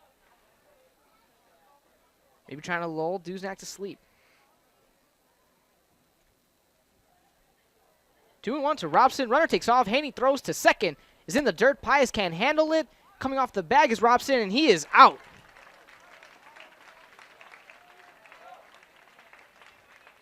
So Duznak looked like he had the stolen base at second, but slid a bit too far off the bag. Another low throw by Haney, too. A bit concerning. That's 2 straight, and the first one he had to hurry. That one had plenty of time, got up out of his crouch, and still bounced it. And he's got a strong arm, just has to get those throws up a little bit. Well, this past season at Alabama, Haney was the most run-on catcher in the SEC. 69 attempts, only was able to throw out the runner 19 times. That was the lowest percentage of any starting SEC catcher. So perhaps catching runners is a weakness of Haney behind the plate. But as you said, he throws strong, he just throws low. As time is called by Jacob Robson, 2-2 count.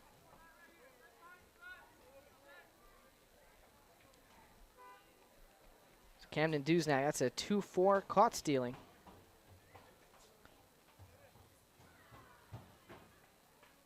Two to Robson. Curveball misses low and away. Count runs full, 3-2.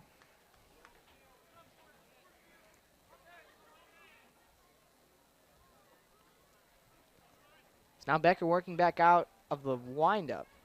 with no runner at first. Holds the glove really high up to the right of his head in the windup. And here's the kick. The 91-mile-an-hour fastball, Coulter strike.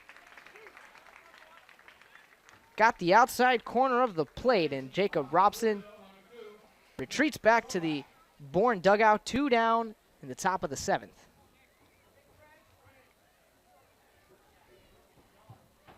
Good fastball, good location by Becker. So the Kettleers were in a bit of trouble with Duznak at first, but after he was caught stealing and Robson strikes out, no runners on the base paths for Nick Solak. It's 1 for 3. First pitch to Solak, 93-mile-an-hour fastball, misses low and inside. Solak is 1 for 3. Had a base hit in the 5th. First 2 plate appearances, he grounded out in the 1st and struck out in the 3rd. 79-mile-an-hour breaking ball, misses low and inside. Pushes the count to 2-0. Nick Solak in charge so far. This is his first plate appearance to go past 1 ball, so already showing some more discipline than he has all day. 2-0 to Solak, swung on and missed. 2-1. 92-mile-an-hour fastball below the knees, almost in the dirt. Impatient on that one. Had a chance to be ahead in the count 3-0. Just a bit over-aggressive against Becker, and I guess it's understandable. Cal has struggled this year so far. So he's easy to be out in front and trying to hack at everything. 2-1 pitch to Solak is a curveball at the knees, 2-2. So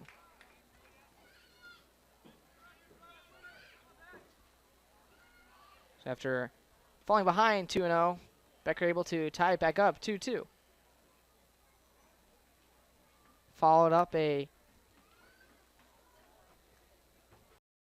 big fastball with a nice looping curveball. Here's the 2-2. 92-mile-an-hour fastball, called ball. Believe that was inside below the knees. Count is yet again full, second straight batter Cal Becker has faced that has had a full count. He was able to get the Coulter strike against Robson, looking for the same against Solak.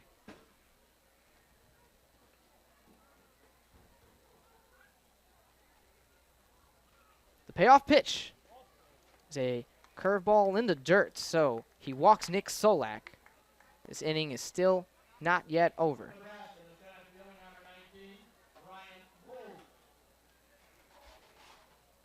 Now Ryan Bolt coming up to the plate. He's 1 for 3.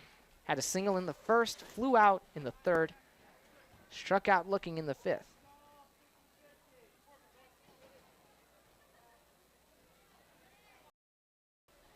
He is 1 for 3 today, so his average is now 296. The center fielder takes strike 1 at the knees.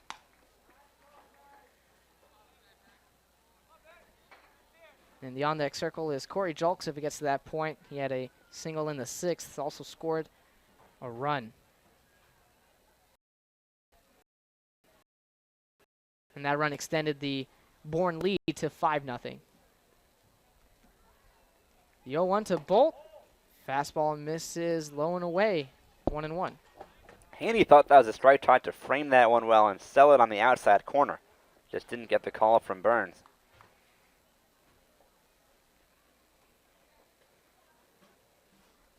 Runner at first, Nick Solak being held by Barry. Spencer Gay playing back.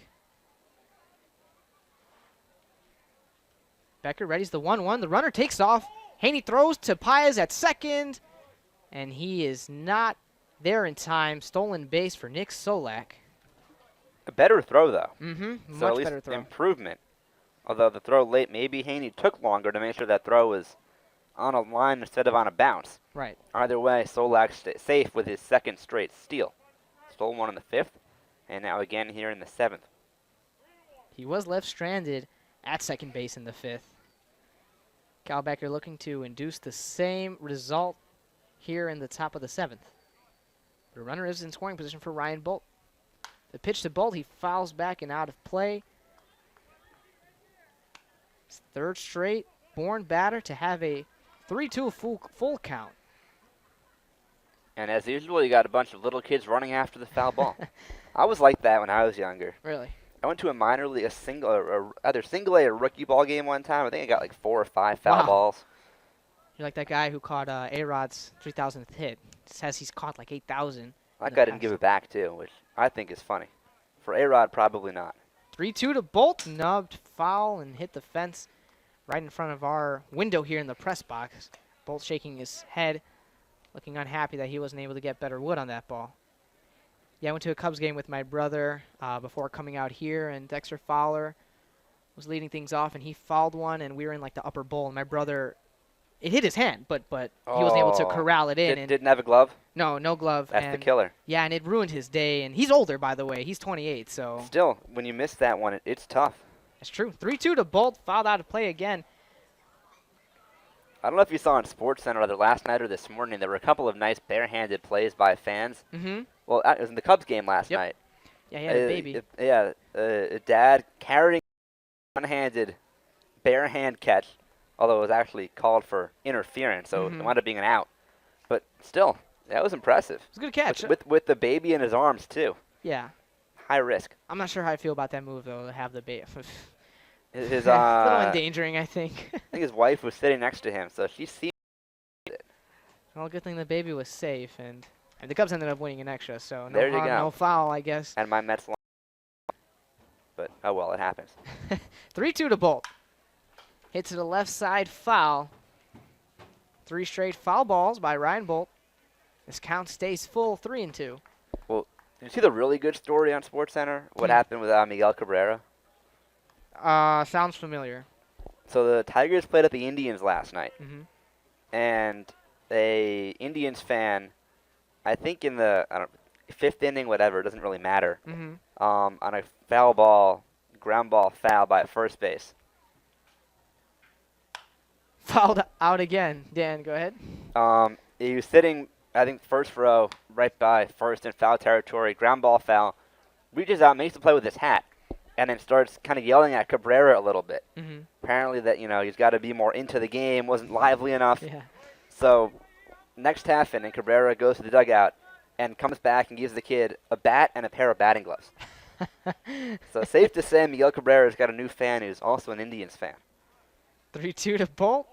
Curveball misses. Cal Becker walks the second batter. That's a great at-bat by Bolt. Oh, yeah, absolutely. Great foul balls. Was able to induce the walk. Becker missed there. That was an 81-mile-an-hour pitch, so I'm assuming a breaking ball got away from him, and that was upstairs. Yeah, Miguel Cabrera earned a lot of respect to me last night. That was a pretty classy move. He could have done the, kid, stop talking to me. Right. Stop yelling at me, harassing me, whatever, and instead, with the great move there. Corey Julk steps up to the plate. 1 for 3, pair of strikeouts. He's also scored a run, 90-mile-an-hour fastball at the knees, in for a strike. That was in Cleveland, correct, Dan? Yes, that was in Cleveland. Progressive Field, one of the underrated parks in the league. You been there? Yeah, I have. Last year, driving home with former Kettler broadcaster Greg Mraz, we went to a game. It got rained out, but regardless, it was a beautiful stadium. As Julks fouls that one 0-2. It's the way it's set up. It's really vertical. I don't know how to explain that, but it doesn't take up a lot of square space, right? It's just it's a ballpark that's built from the ground up. Interesting layout. Really nice park. Unfortunately, that game got rained out. They were playing the Diamondbacks, but it's got the high wall in left field, right? That's right. Yep. Not quite the Green Monster, though. No. Yeah, tickets were really cheap too. I mean, I would go to Cleveland Indians games. We got left field bleacher seats for, I believe it was $15 each. So not good bad and we at went all. up to buy the tickets there. We didn't have to buy before. Overall, good time. 0-2 to Julks. Slides to the right side and foul. It is the Indians. Do they sell out? No, I don't think so. They had a big stretch in the 90s when they were really good, but attendance has been a that 97 World Series. That's right. Right? Yep. They lost to the Marlins. Mm-hmm. Kind of downhill since. Right. Yeah, and it's right next to Quicken Loans Arena. They've had their good years though, a few of them. Yeah, I think consistent. I mean, they're I think AL the mid Central. 2000s they had Yes. some good years, just never quite That's right. 97. 0-2 to Julks. Lifted high to center field. Steps back a few steps and gloves it for the third out. This top 7th inning. So now we'll head to the middle of the 7th. The Kettleers still trailing 5-0. They'll put some batters up to the plate in the bottom inning. You're listening to Cotuit Kettleers Baseball here on the Cape Cod Baseball League Network. Celebrate history and build for the future, brick by brick. That's the slogan for the Cotuit Kettleers engraved brick fundraiser. The bricks we engrave for you will replace the blank bricks in the plaza area behind home plate. Cheer on the Kettleers, honor that special someone, celebrate a life event, or recognize your business. These are only a few examples of one on your engraved brick. To get started, visit the Kettleers website at www.kettleers.org or stop by the tables under the red tents at all Kettleer home games.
Six, seven, 8 hitters coming up for the Kettleers in the bottom of the 7th inning. Spencer Gay leading things off. Gavin Pittori, knees curveball.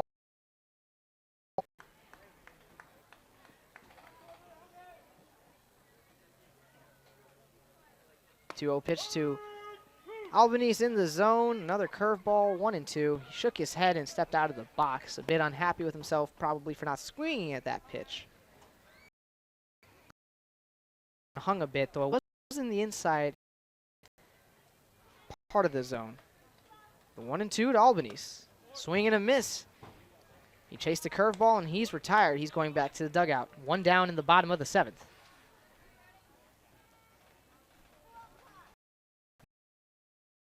The top of the 7th about Progressive Field and all happening.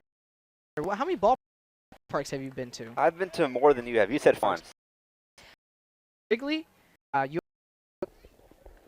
1-0 to Weiss, swung and nubbed foul to the on-deck circle of the Kettleers. Tim Susnera tried to scoop that one up. Susnera's in the on-deck circle, so it seems he'll pinch hit for Will Haney. See, I haven't been to any of those four. I've been to, see, it depends on how much you let me include here. Old stadiums, do those count if they've since been knocked down? Sure, why not? High fly ball to right field. It's going to be caught by Fernandez. Brody Weiss is retired, 2 away in the bottom of the 7th. Okay, so, and then the other question, if I went on a tour of a ballpark but didn't get to go to a game because the team was away, does that count? Why not? Just if you've stepped foot, and you have to step foot in it, so you can't have been, in the general vicinity. So in that, not been to Fenway and Wrigley, walked because in February, so I've noticed in most inside. Although I'll get to Fenway at some point this summer, being pretty close to Boston here on the Cape. Wrigley, at some point I will. I have to. It's Wrigley. First pitch to pinch hitter, ball upstairs, 1-0. Yeah, those are two really those two to be, 2 of the 4 that I've been to is quite remarkable. They're really similar, believe it or not. 1-0 pitches to Snera, swings at one. He's way ahead of that. Breaking ball, 1-1. Well, they're both old. Right. But they share a lot of other similarities. Kind of the upper bowls overhang, on the lower sections. Of course, the big thing is in right, in the outfield, there's nothing that separates the fans and the players. You know what I mean? Like in a lot of parks, there's a bullpen or something of that nature that just adds another space between them. That's not the case at Wrigley and at Fenway. And the one thing I will say is when I went to Fenway for the first time, I was surprised because the Green Monster doesn't look as big in person as it does on television. Really? Mm-hmm. Huh, that's interesting. It's what, 30-something feet, I think? Yes, but just something about it. It doesn't look as big. 1-2 to Cisnera, fouled out of play. Oh, boy, that hit. That hit a car? Yep, that hit the man who was stepping out of his car. Oh, at least it didn't hit him.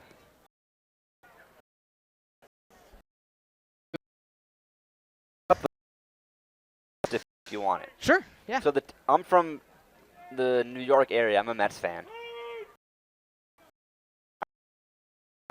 He ran right into the fence. Tried to make a nice sliding play. He almost got that one, too. Pat Burns, the home plate umpire, had to go make sure that he didn't catch it. Right, well, good effort, but good thing he didn't get hurt. Almost rammed his face into the fence. Yeah, and the last two, Citizens Bank Park, and then whatever they're calling it, the whatever Coliseum in Oakland where the A's play, the worst stadium in baseball. But I did go to a game there to see Mike Piazza play when he was in the A's because as a Mets fan, Piazza's got a special place in my heart. 1-2 to Cisnera. Punches him out. Coulter strike, 92-mile-an-hour fastball up and inside. So after 7 full, the Kettleers still trail 5-0. We head to the top of the 8th inning here on the Cape Cod Baseball League Network.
Five nothing, Bourne on top. We go to the 8th inning. Now joined by our what's your title, Greg? Video production intern. Video production intern, Greg Cameron. We got to keep up the baseball stadium talks, and I like to do it all, though. Don't limit me. You do it all. Nick Lewis on the mound for the Kettleers. The right-hander will face Reed Humphreys leading off. First pitch is a fastball in the dirt, 1-0. So, Greg, I think you said you beat me by 1 stadium. I've been to 13. I forgot Olympic Stadium, where the Expos used to play. So go ahead. Let's hear your list. We'll wait till after this pitch. Hold on a second. I compiled it during the inning. It's 14 parts long. Swing and a miss. A good fastball to Humphreys. It's 1-1. Go ahead. Been 14. a handful of games at Fenway. I'm from the area. All right. Never gets old. And you are right. Monster looks. Monster. Why is there? It's just something about the dimensions of the ballpark. It's unique, and that's part of a conversation that, what if every ballpark was uniform dimensions? What would happen at Fenway? It'd just be a weird stadium to visit.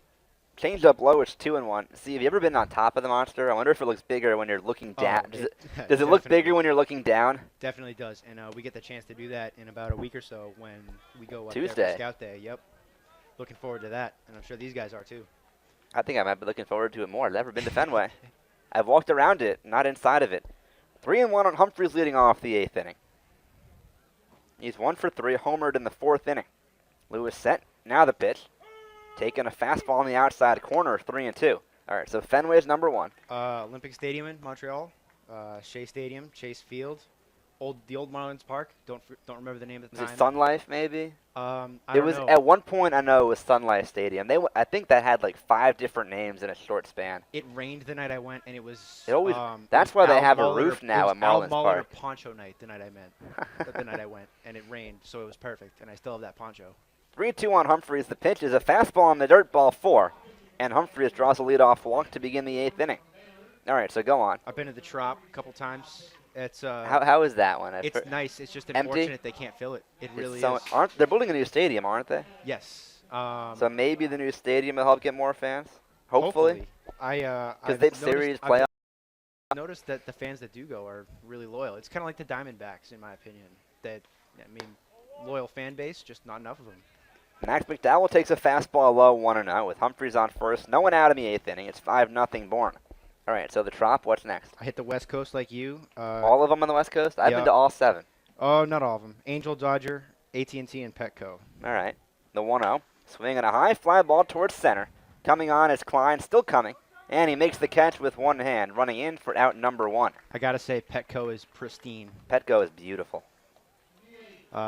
Citizens Bank, Coors Field, Miller Park, and the Rogers Center rounded out. And I think maybe if I'm putting my personal bias aside, my favorite out of all of them is the Rogers Center. It sounds like heresy. It's got the apartments out in the outfield, right? Or there's a hotel built right into left field, and I stayed there for a 3-night series against the Angels. So can you just see the field from your room? Yep, you can tell who's warming up in the bullpens if you look straight down. You don't have to pay for games. That's the best. You have like a patio out there. Oh yeah.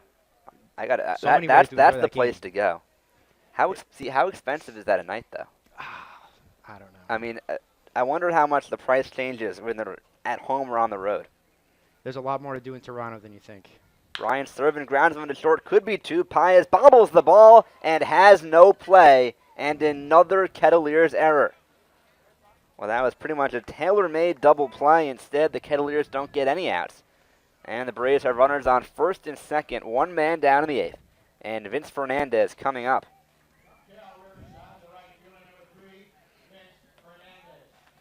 So Rogers is your favorite. Think so. It's tough. I mean, I went up there. I was 12. Visited the Hockey Hall of Fame. Went to Gretzky. Huge hockey fan. And Friday's a big day. Obviously, the NHL draft around the corner. Overshadowed by the NBA draft, that's for sure. Very. Looking forward to both. Changed up low on Fernandez, 1-0, with runners on first and second, 1 down in the 8th inning. It's 5-0 Bourne. And Fernandez delivered the big blow in this game, a 3-run homer in the 2nd. That's again here in the 8th with 2 men on. If there's any one thing about Canadian baseball, though, that potentially provides a landscape for a return to Montreal, it's the reception that Toronto's received, being in one of the tougher divisions in the league, and consistently keeping up with the likes of the Red Sox, the Yankees. Even you could throw the Orioles in now. They're really doing it up there. Lewis sent. Here's the 1-1. Taking a little low, a fastball, 2 balls and a strike.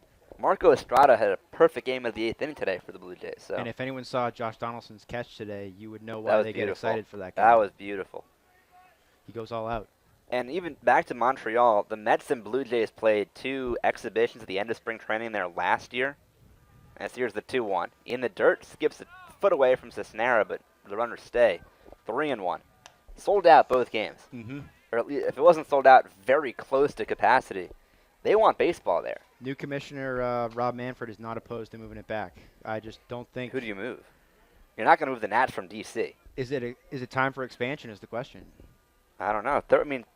You have 2 then, I think. You can't have just 31. Exactly, because there's 15 in each league right now. Fastball foul tipped out of Cisneros' glove, full count on Fernandez. You just can't put it in the Olympic Stadium. You just can't do it in an Olympic Stadium. Will they build a new one? I don't know. Mm. I mean, see, the Olympic Stadium, just no one went anymore by the time the Expos moved. So what's going to happen if they move a team back there? The 3-2. Swinging a chopper towards first. Barry's got it. Falls on his knees. Runs to the bag in time for out number 2. Humphreys moves to third and Servin to second.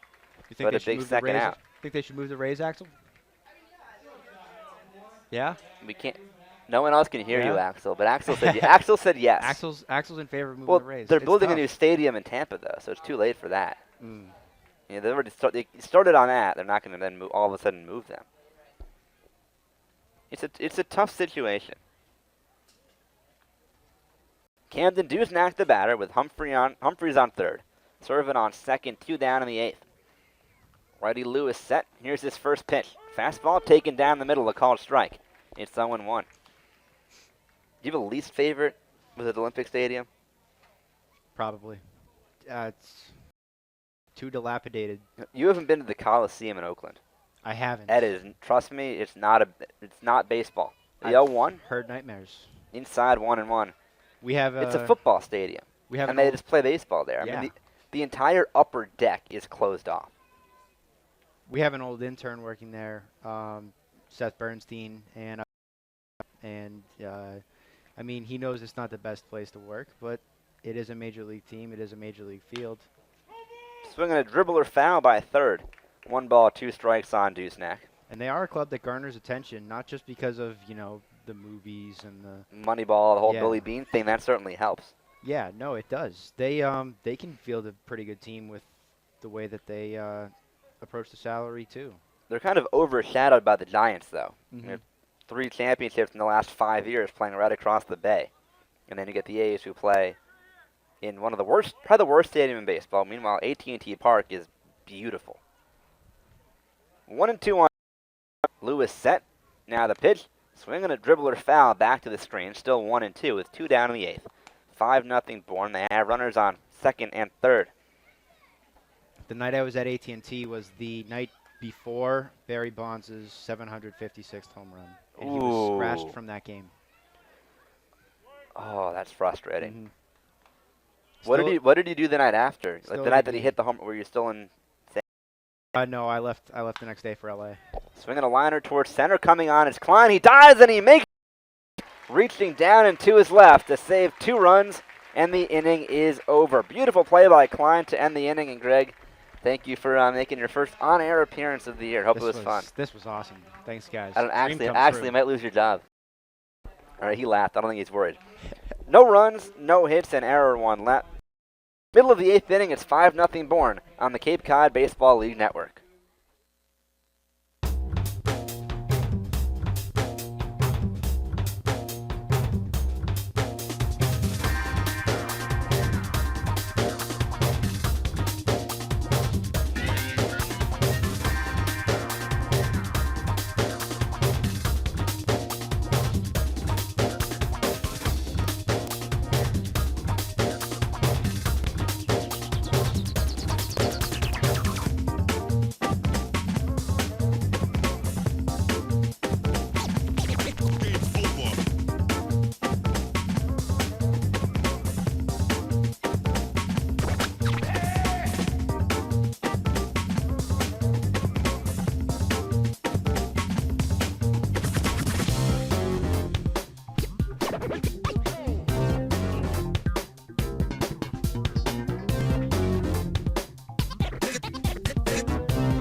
Gavin Battori stays on for the 8th inning for Bourne, who lead 5-0 over the Kettleers, and will face the top of the order, beginning with Mike Paez. Righty to righty. Here's the first pitch. Fastball taken up and away, 1-0. Paez is 0 for 2. He also walked his last time up. Average down to 375 on the year. Here's the 1-0. Fastball missed low. 2 balls and no strikes. 5 runs, 6 hits, no errors for Bourne. No runs, 4 hits, 3 errors for the Kettleers. Here's Vittori's 2-0. Fastball down and away, 3-0. Axel is now back on the broadcast. Greg is back with his video gear. Here's the 3-0 pitch. Fastball right down the middle for a called strike, 3-1. So, Axel, you kind of had a bit of a return to your job from last summer, didn't you? Yeah, it was pretty nice. Feel nostalgic sometimes. The 3-1. Swing and a pop foul off to the right out of play, full count. It was, I think Greg liked that, too. I think he'd be up for switching more often. Well, I'll tell you what, once we get that TV crew from Ashby TV back here, I loved it. That was a great experience last year to be able to direct a live stream with multiple cameras. Here's the 3-2 to Pius. Fastball outside, ball 4. So even without getting hits, Mike Pye is able to get on base. That's very important, and yet again for the Kettleers, a leadoff hitter is on base. They need to capitalize, though, down 5-0. Yeah, and he's done that all year. It's amazing. He's gotten on base so often. He's 2 for 4 on base percentage-wise today, and his OBP for the summer has gone down. Right. It was at 571 coming in. That's how good he's been. Jack Klein, the batter. Vittori from the stretch. Here's the righty's first pitch. Swinging a hard ground ball, foul past first, 0-1. Klein is 1 for 3, singled in the 4th. Also grounded into a 4-6 play in the 6th inning. And that's been pretty much the story. The Kettleers have gotten runners on base here and there. They have 8 base runners, but no runs. The 0-1. Fastball rides high, 1 ball and 1 strike. 4 hits and 4 walks for Cotuit. The furthest they've gotten a base runner is second. That's happened twice. Stevens on a double, and Collins after walking in the 6th. Here's the 1-1 decline. Swinging a chop towards third, that's foul. Right under the head of a ducking Coach Roberts down the left field line, 1-2. After Klein, Zach Collins will bat here in the 8th inning for Cotuit, down 5-0, looking to avoid a 5th straight loss. And the tougher game coming up tomorrow night in Hyannis against the first place Harbor Hawks after last night's game was rained out. 1-2 on Klein. Vittori set. Now the pitch. Swing and a miss. Strike 3. Got him with a curveball. And Klein down on strikes. 1 away in the 8th inning.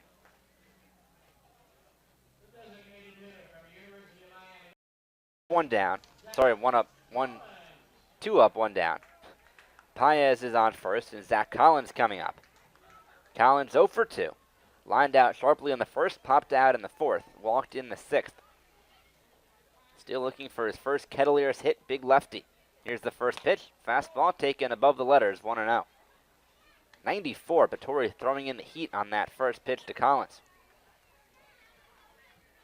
Collins probably the most dangerous hitter on this team, so Vittori trying to get him out. The pitch. Curveball hits the outside corner for a called strike, 1-1.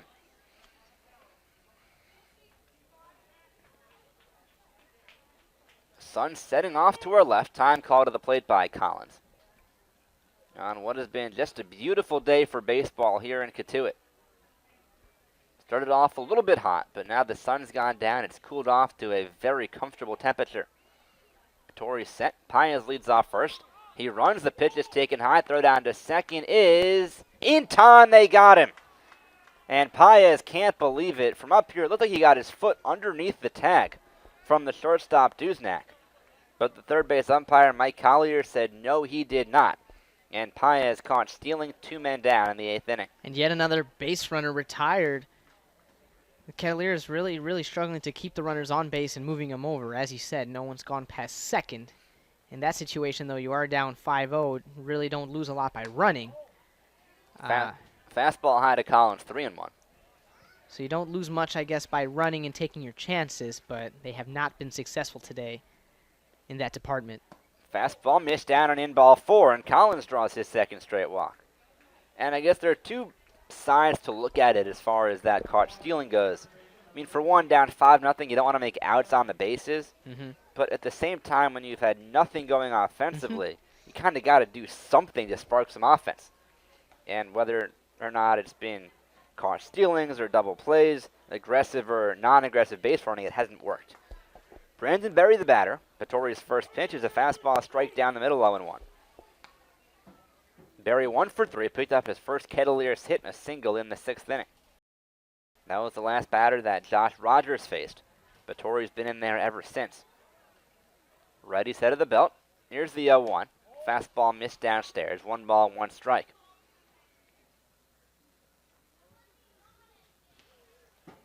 Collins on first, 2 down, last of the 8th inning. It's 5-0 Bourne here at Lowell Park. Vittori set. Here's the 1-1 pitch. Swing and a foul back to the screen, a curveball. 1 ball and 2 strikes on Berry. Brett Stevens in the on-deck circle. He'd bat next if Berry keeps the inning alive. Humphreys not holding on Collins at first. Plays about 2 steps behind him. Vittori peers in for the sign. Now comes set. The 1-2 to Berry. Take in a little bit off the outside corner, a curveball, 2-2. And Vittori talking it down in the inning. That one did not miss by a whole lot. So 2-2 on Berry. Collins leads off at first. Not too big of a lead, although he's not being held on. Vittori set. Here's the 2-2. Taken low, a curveball, full count. So an automatic start upcoming for Collins. With a full count, 2 down in the 8th inning on Berry. 5-0 Bourne. Collins peers in for the sign. Vittori peers into the sign. As Collins runs, here's the 3-2. Swinging a chopper towards short. Dusnak charges. Dogs cuts him off. Throws to first on the run in time. And the inning is over. No runs, no hits. 2 walks and 1 man left. At the end of 8, it's Bourne 5 and Cotuit 0 on the Cape Cod Baseball League Network.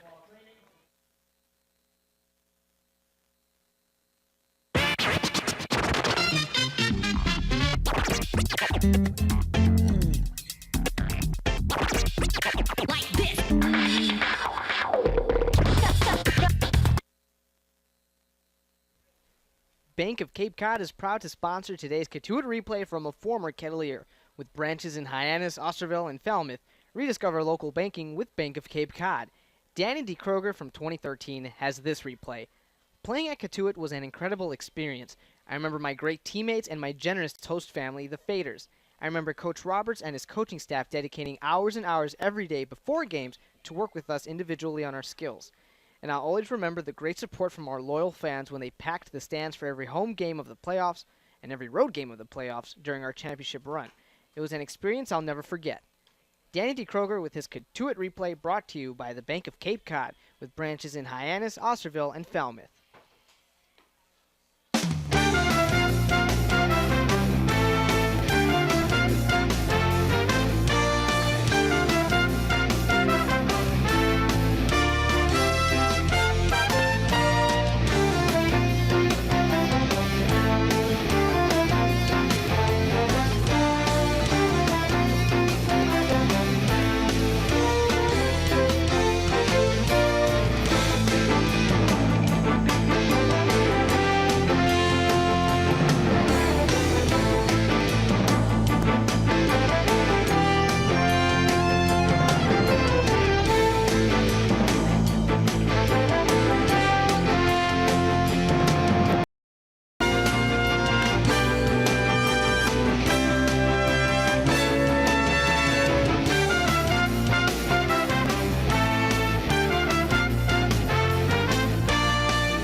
Jack Anderson becomes the 4th man out of the bullpen today for the Kettleers to pitch the 9th inning with Cotuit down 5-0 to Bourne.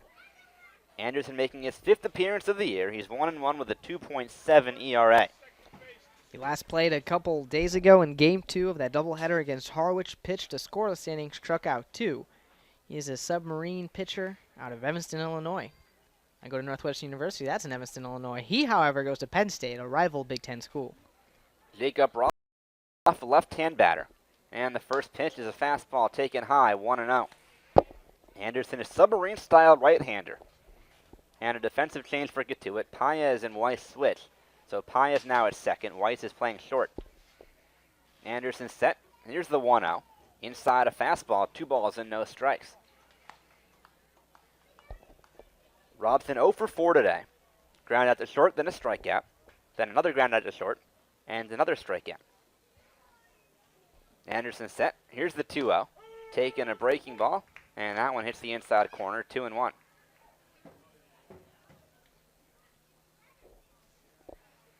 Spencer Gay plays even with the bag at third to guard against a bunt down 5-0 in the ninth. A pitch, swing and a foul in the box, hit off his leg, and 2 on Robson. Solak and Bolt due up second and third here in the ninth inning. The Braves looking to tack on to this 5-run lead and send the Kettleers to their 5th straight loss. Anderson from the stretch with nobody on base. Gets the sign and comes set. The leg kick, here's the 2-2. Taking a little bit off the inside corner, a slider and a good one. Full count. And that one did not miss by a whole lot. Fooled Robson with that one, might have fooled Pat Burns, the whole plate ump as well. So 3-2. Anderson sent the payoff pitch, swinging a chopper towards first. Off the mound, Anderson, he flips behind his back to Berry at first, but not in time. Well, a dramatic attempt there from Jack Anderson, but Berry came down the line as well to try and field that one.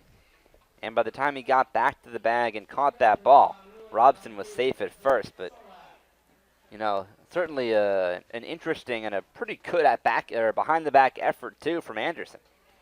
Yeah, I mean, he hit Berry. It was a little bit high, but can you blame him? He was throwing over his own back. That was a really high chopping grounder by Robson, though.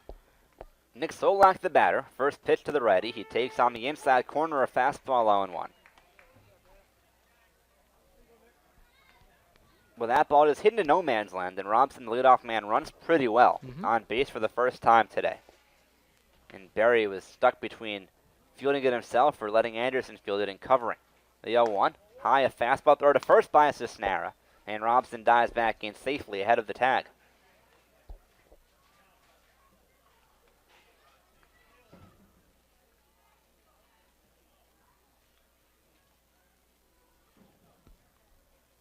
Anderson peers in for the sign from his catcher from Oregon. Now the righty comes set. Here's the 1-1. In the dirt, a breaking ball, and taking a big secondary lead, but stopping at first is Robson. 5-0 Bourne, top half of the ninth inning. The Kettleers looking like they're on their way to a 5th straight loss. They'd fall to 4-10 on the season, and even further into the cellar in the Western Division. Anderson steps off, and Robson walks back to first. The outfield straightaway. Anderson comes set of the belt. Here's the 2-1 pitch. Taken on the outside corner, a fastball. It's 2-2. Well, he's not a hard thrower. At about 81. But that submarine style makes it tougher for hitters, even though it's not quite as fast as a traditional overhand pitcher. The righty set. The 2-2 pitch. Swinging a dribbler first base side. That one rolls foul. Picked up by Berry. Still 2-2.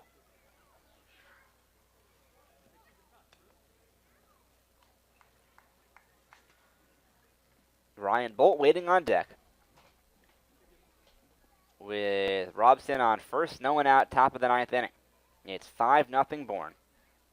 They've outscored the Kettleers. They've out-hit the Kettleers. The Kettleers have out-errored the Braves. So everything on the scoreboard favors Bourne. Pickoff attempt at first, almost gets away from Berry to reach up to catch it. And diving back safely is Robson. Also pulled him to the right. He had to jump over Robson, whose body was sprawled out with his hand on first. Nice play by Berry. 2-2 on Solak. Anderson deals. In the dirt, a breaking ball down and in. Full count. Had that ball broke any less, it would have clipped Solak on the left ankle. And Solak didn't even try and move out of the way. If that ball hit him, would have been interesting to see if Pat Burns just called it a ball for not attempting to avoid the pitch. Runner goes, the 3-2 is dribbled foul over by the third base dugout. And the count remains full. Robson back to first.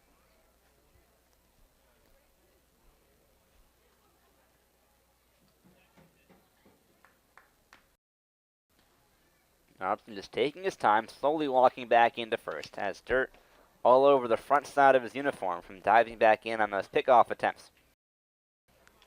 Anderson looks at him, now comes set. The 3-2 pitch, swing and a slash, foul off to the right, out of play.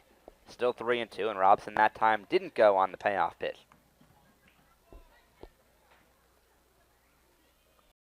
Well, the next game for Cotuit tomorrow night in Hyannis, after last night's game scheduled to be at Hyannis, was rained out. Then the Kettleers return home over the weekend. Friday home against Wareham, Saturday home against Orleans. Here's the payoff, swinging a high chop towards short. Weiss charges, has it, looks to second, throws low to first, picked by Berry, and they got him. What a play by Brandon Berry. Just got his entire body in front of that one and managed to pick it out of the dirt to save Brody Weiss an error. And almost the fourth error of the day for the Kettleers. That was not a good throw from Weiss. No, he had time to set, and he was moving towards first, but he just, I guess, underthrew that ball. That was a good scoop by Barry, but if you're the Kettleers, here's some routine ground balls, and a double play is a bit more difficult to turn, but at some point they're kind of routine as well, and the Kettleers are struggling to do both. I mean, whenever a ball is dribbled in the infield, it's almost as if it's a 50-50 chance, right, that the Kettleers will be able to turn and out. Ryan Bolt takes on the outside corner, a strike going one. Here's the pitch, check swing, and he takes a slider down the middle, 0-2. And that's, extra outs. Double play is not turned, which is sometimes 2 extra outs. And of the 5 runs scored so far, 2 of them are unearned. Although if Gay made that play in the second, who knows what would have happened. Anderson set, looks at second, now the 0-2. Swinging a bouncing ball towards second. Charged by Paez, glove flip to first, and he got him. What a play by Mike Paez. They swapped Weiss to short, Paez to second. Paez certainly looks comfortable over at second. Weiss maybe not so much at shortstop, but that was a beautiful play. Yeah, and Anderson was running toward that ball as well, but and let his second baseman / shortstop Mike Paez make a play at it, and he didn't have time to get it out of his glove, so he figured, why not just toss it out of my glove? So 2 down, Robson at third, and Corey Jolks coming up. Right-hand batter, first pitch, he takes a slider strike on the inside. Jolks is 1 for 4. Well, as you said, Mike Paez does look comfortable at second. The reason why he's played third allows because Stefan Alames is no longer here. He was nursing an injury, and now he's here no longer. Paez, of course, he's a middle infielder, so he does feel pretty comfortable at shortstop, but that's just not exactly his natural position. Spends more time at second. The 0-1 fouled off to the right, out of play, 0-2. Jolks is 1 for 4, singled and scored in the 6th inning. That was the 5th Bourne run. They lead 5-0 in the 9th. Anderson set. The 0-2 is inside. Jolks stepped out asking for time, but it was never given, so if that pitch was a strike, he would have gone down looking. Fortunate for him, the pitch missed inside. Got to be careful when asking for time. You won't always get it. 1-2 on the right-hand back. Anderson deals. Downstairs a slider, 2-2.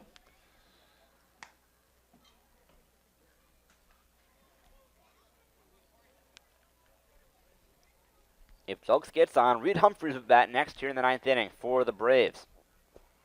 Anderson set, the leg kick in the 2-2. Slider missed outside, full count. Third time this inning, the count has gone full. Went full for Robson, went full for Solak, and then is full right now for Corey Jolks. Anderson looking to strand Robson at third. The 3-2 pitch, taken a little bit off the outside, has a 2-out walk, putting runners on the corners with 2 down. And Reed Humphreys coming up. Well, that put-away pitch has been elusive here in this inning for Anderson. He's gotten 3 bouncing balls to the infield. 1 infield single, 2 ground outs, and now the walk. So Robson's still on third. Jolks is on first. And Humphreys, who's been on base 3 of his 4 at-bats today, will be the batter. Reached on an error and scored in the 2nd. Homered in the 4th. flew out in the 6th and walked in the 8th. Anderson set. First pitch. Taking a fastball, strike on the inside corner. 0-1.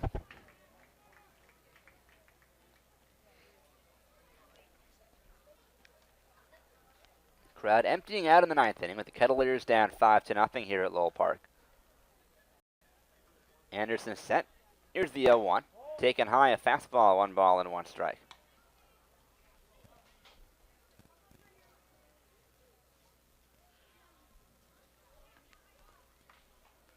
The Submariner working at a pretty average pace, I'd say, with men on base.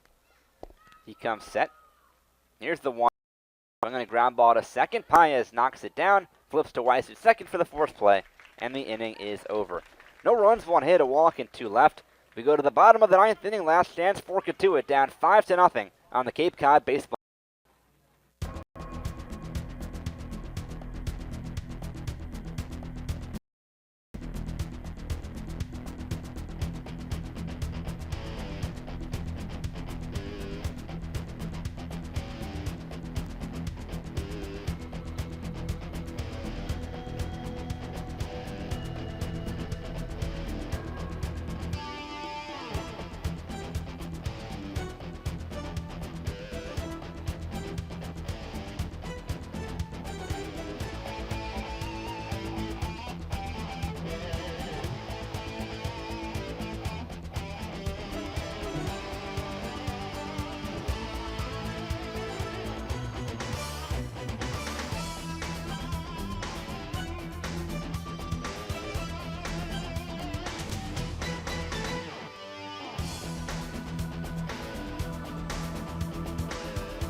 Five to nothing Bourne, last of the 9th inning, and the last chance for the Kettleers to rally and tie this game.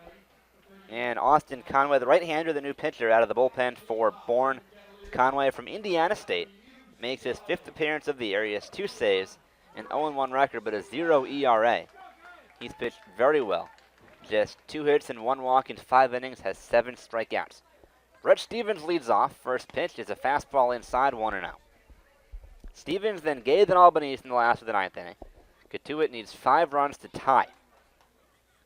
They have just 4 hits on the entire game so far. The 1-0.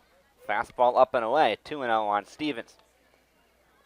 Stevens 1 for 3, doubled in the 2nd, has struck out twice since then. 1 swinging and 1 looking. Here's the 2-0. Way upstairs, a fastball, ball 3. So I'd guess Stevens is taking 3-0. For get base runner. Full windup.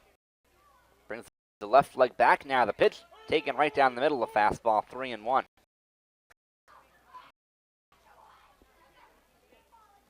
Conway works quickly. Here's the 3-1. Swing and a foul back to the screen. Full count. Figure there wasn't a screen, that would have fell right into my lap here in the press box. Would you have caught it? Probably not, honestly. I don't think I have that athleticism. Fortunately for you, then the fence is here. That's right. Don't have to bring a glove here in the press box. The payoff pitch taken, a breaking ball right down the middle. Strike 3 called, 1 down in the 9th inning. Well, he threw them all fastballs, got to 3 and 2, went with the hook. Stevens just never had a chance. So 1 up, 1 down in the 9th inning. Spencer Gay now the batter with Matt Albanese on deck. Gay a righty. Here's Conway's first pitch, fastball, strike on the outside corner, 0-1. Gay is 1 for 2, singled in the 5th. He also walked in the 7th. Conway's 0-1, swing and a miss. Down and away, it's quickly 0-2. And we can tell from 1+ batters, Conway's got good stuff. Hard heat and a good breaking ball. The 0-2, fastball painted the outside corner, strike 3 called. Back-to-back caught looking, and the Kettleers down to their final out here in the 9th inning. Conway's dealing now after throwing 3 straight balls to start off the bottom of the 9th. He's followed that up with 6 straight strikes. And back-to-back strikeouts. So Matt Albanese coming up, the last hope for Cotuit. He struck out his last 2 at-bats, 0 for 3 on the day. Conway's first pitch is fastball taken low, 1-0. 2 outs, no one on, bottom 9. It's 5-0 Bourne. Court Peterson in the on-deck circle. He'd pinch hit. Swing and a miss. A good fastball. 1-1 on Albanese. If Peterson gets an at-bat, though, Albanese has to reach base first. Here's Conway's 1-1. Swinging a high fly ball, shallow center. Coming on his bolt. He's there. He makes the catch, and the ball game is over. And the Braves win it by a final score of 5-0.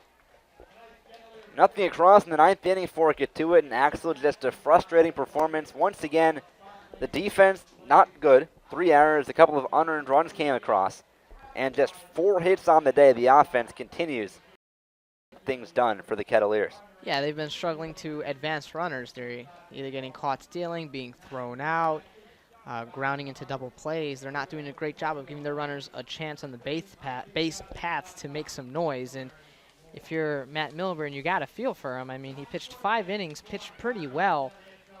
He had a couple curveballs that hung in the zone, and he was made to pay. A 3-run home run put the Bourne Braves up ahead in the 2nd, and that was really all. I mean, only 2 more runs were scored after that point, and they were both by the Braves. Josh Rogers gets the win. He pitched very well. 5 2/3 a scoreless baseball, 4 hits, 2 walks, 6 strikeouts. Rogers is now 1-0 on the season. Meanwhile, for Milburn, not quite so good. 5 innings, 4 hits, 4 runs, 3 of them earned. Didn't walk anyone. Struck out 6, but he gets the loss. Not helped out by either, as Milburn is now 0-2 on the season. And these are 2 teams that are going in completely different directions. The Kettleers started the season 3-1, and since they're 1-9, they're now 4-10 through 14 games. And the Bourne Braves were winless in their first 7 games. They started 0-6-1, and now they're 6-1 in their last 7 games. They're now 6-7-1. Bourne playing some really good baseball, the type of baseball that the Kettleers aspire to play. And for the Kettleers, 5 straight losses now. The offense just completely sputtering, basically non-existent. I mean, the defense hasn't been great either. And this is a team not getting things done right now. In those last 5 games, 11 runs scored, and 6 of them in 1 game. So really just offensively, things aren't going their way. Defensively, not going their way either. The pitching hasn't been terrible, but when you don't score runs, the pitching's got to be perfect, and it hasn't been the case. Right. When you're not scoring, the margin for error on the mound is so little, you know, and it's just too much to expect out of these Cotuit pitchers to game after game keep ball games close. 1-0, 2-0. The bats needs to start getting hot, and there's some players that are doing their part. We look at Mike Paez, who, even though he didn't have a hit today, he did reach base twice, but he failed to advance past first. So the Kettleers, hopefully Zach Collins will be a spark in that offense for them. He's the catcher that they got out of the University of Miami. Didn't have well, he also walked twice today, so he was 0 for 2, but reached base. and was stranded at second in the bottom of the sixth. So, and as you said, Jaron Kendall from Vanderbilt, another Vanderbilt pitcher, also expected to come once the College World Series, I guess, is over. Today is Game 3, the deciding game. Starts in about 5 or so minutes, too. That's right. So the Kettleers are, as of now, they're working with what they have, but perhaps after this College World Series, they get a couple more players, a pitcher and another bat, and they really need some help desperately because this is the longest losing streak they've had of the season, but this is the second streak they've had of at least 4 games lost. It's really early in the year for that stuff. So 5-0 the final score. The line score for Bourne, 5 runs, 7 hits, no errors. 4 Cotuit, no runs, 4 hits, and 3 errors. Bourne improves to 6-7-1 on the year. The Kettleers dropped their 5th straight. They are now 4-10. That does it for us here from Lowell Park. Kettleers' next game is tomorrow night at Hyannis, a 6 o'clock start time. Then they return home on Friday at 5 o'clock Park against Wareham. So for Axel Boada, I'm Dan Silverman. The final score, 5-0. The Braves win here at Lowell Park. We'll see you tomorrow night.